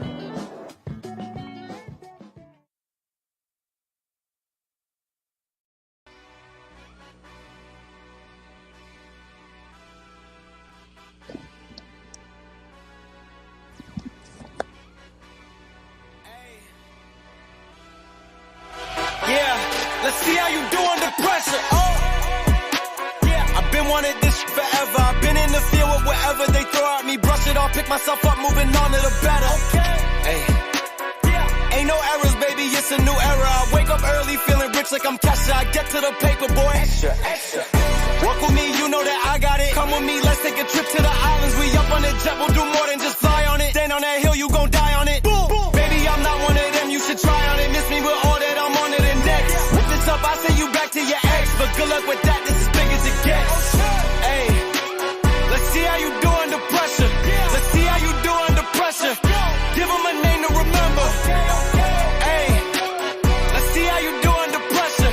Let's see how you do under pressure. A moment can live on forever. Yeah. Oh, they don't let me shoot a whole clip. Firepower in this coalition. We just turned the field into a demolition. It was desolate, but I had premonition. I was training for war, every exhibition, every extra mission, every enemy listening. Get off my dick, I got bad intentions. Make it right every wrong, and I'm back with a vengeance. I show you the ropes. Beast in my town, I can show you the coast. Up in the shots if they wanted to smoke. If you know, then you know. Suited up, my whole team do the same. Don't you forget who created the game. Ready for war, I was born with grenades. The trenches where soldiers are made. Let's see how you do under under pressure. Let's see how you do under pressure. Give them a name to remember. Hey, let's see how you do under pressure. Let's see how you do under pressure. A moment can live on forever. Let's see how you do under pressure. Let's see how you do under pressure. Give them a name to remember. Hey, let's see how you do under pressure. Let's see how you do under pressure. A moment can live on forever.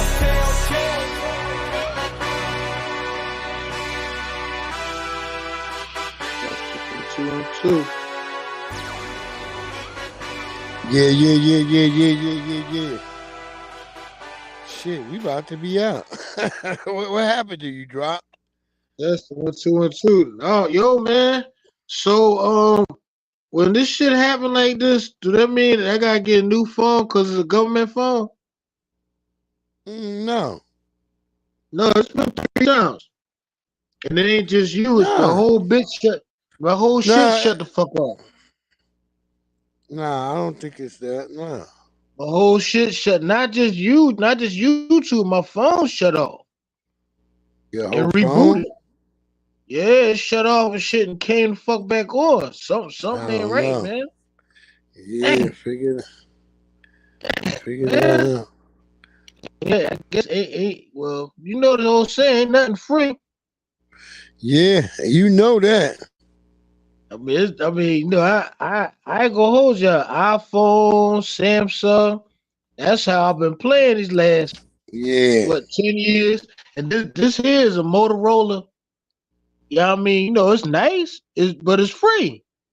Yeah. And this shit that come with that. And I mean, Assurance Wireless, this shit that come with a government phone, bro. Well, we could take that shit out, switch out the SIM card, and put it in an Apple. And then the Apple will probably clamp down on some of that shit. Because I've helped people with that before. But it only worked when you switch to an Apple, though. The Apple right here, the Apple old as fuck. Oh, it's a 5S. That's a 5. Yeah, it got to be a new one, nigga. We need an 8 or better. We really need How to do be you, How do you make an Android turn to Apple? You take out the SIM. Yeah. We take the SIM card out and we place it into the Apple. They're gonna have to mail me another phone. And I'll be starting. No, you know, on there you can ask them just to mail you a new SIM. I'm tired of this phone. This phone might have been dropped too much. But you could take the SIM card out on your own. You don't even have to worry about the phone. Just take the SIM card out. They don't charge. They ain't gonna charge me. Huh? They're not gonna charge me for another Motorola, so I might as well. Now me had the government give me another month. Yeah. But if you keep the SIM, see, when you keep returning over, you might as well just keep the same handler. Oh, I'm gonna keep the SIM. Yeah, I'm gonna keep the same people. Yeah. Yeah. I'm just saying, take the SIM card out and put it in a damn Apple phone. That's all. Just get a new Apple phone. You can go on what the fuck is they called? Let me see. Who these people called? There's a company that you can go to. Is it called Newest or Newware? Newware. You can go on it. They're like you can get phones through them, or you could just go through Walmart. Walmart now does it. Assurance pretty good though, man. Assurance is a good ass company, man. It's running out the ACP shit, man. Coming in the May or June, whatever the shit gonna be dried up after a while. Government been spending everything on this bullshit. Somebody said that you could switch over on it because they got the immigrants on there, so you damn sure should be allowed to get something.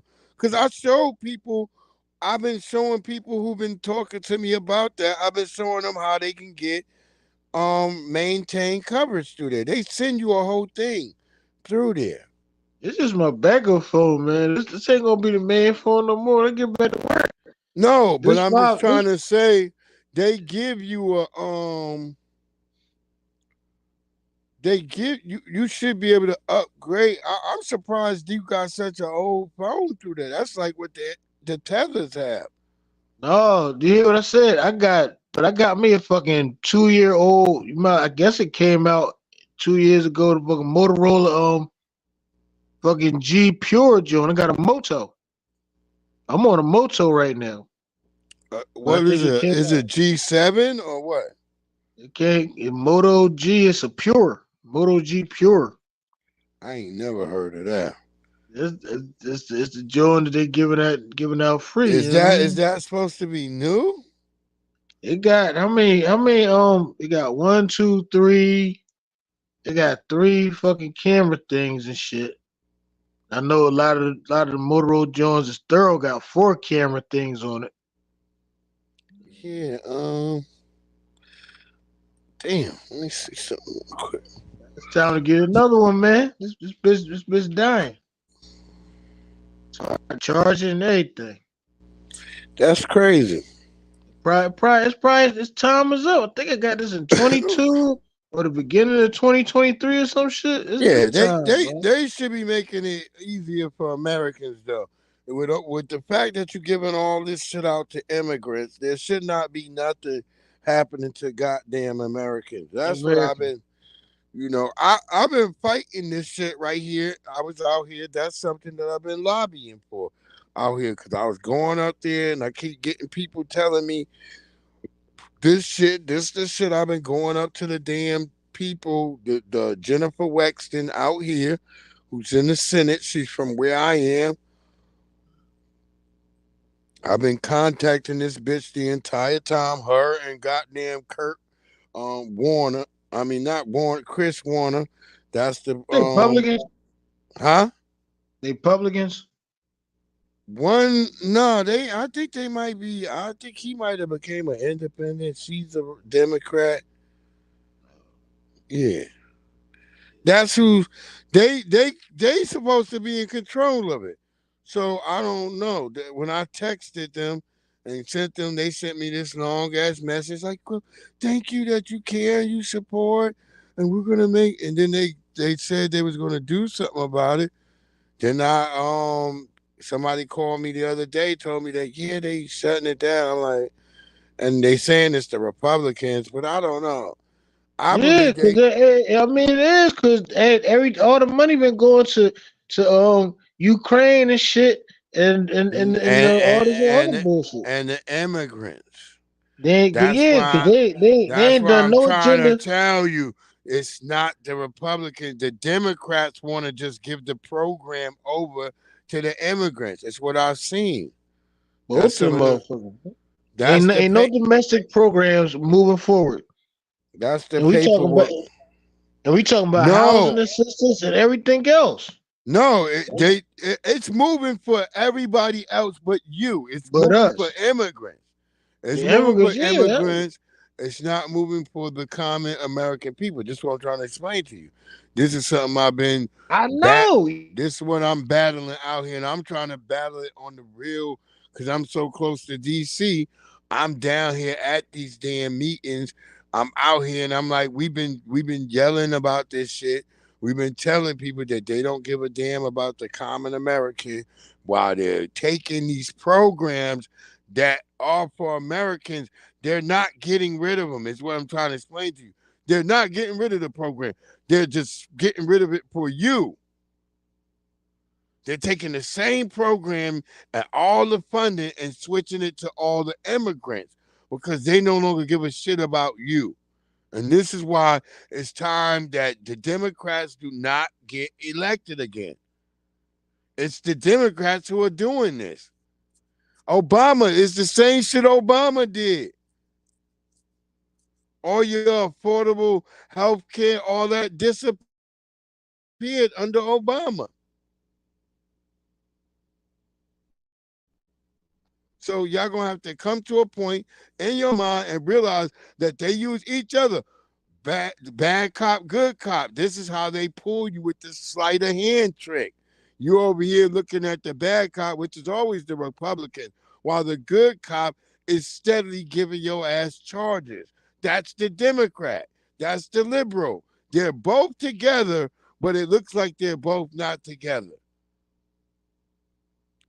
Flood the zones, Chicago, flood them. Greg Abbott says, "Well, we got to protect Texas, but let's somehow in Texas we got money to pay bus drivers and put in their gas tank to drive buses to Chicago, drive buses to New York, drive buses to Denver, drive buses to Atlanta, drop all these people off. Have you thinking that, well, it's just because of these Democratic mayors, which, yeah, that is their fault too. That's them together. That's them playing Lion, David and the Lion.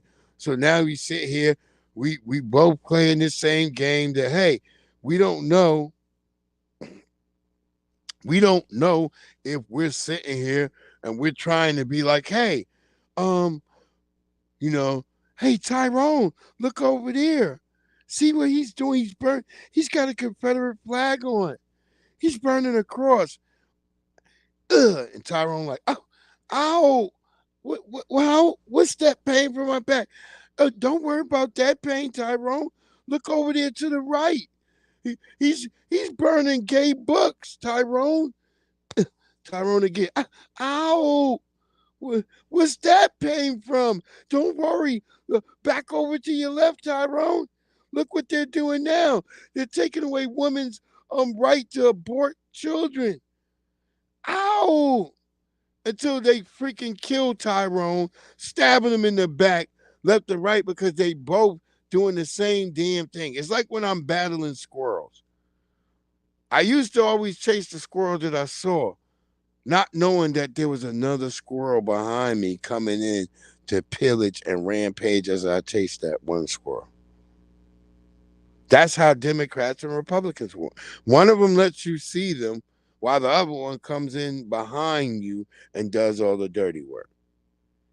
Y'all not noticing under the Democrats all these late night sessions of passing bills and laws, always on a weekend night, late night? It never was like that.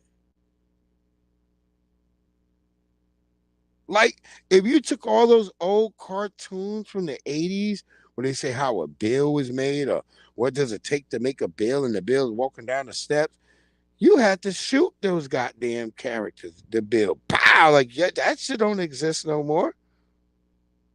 That shit don't exist at all, brother. So I'm just saying that part for us to start understanding when we're in this system that it's always suspectable. And you should always think of the usual suspect.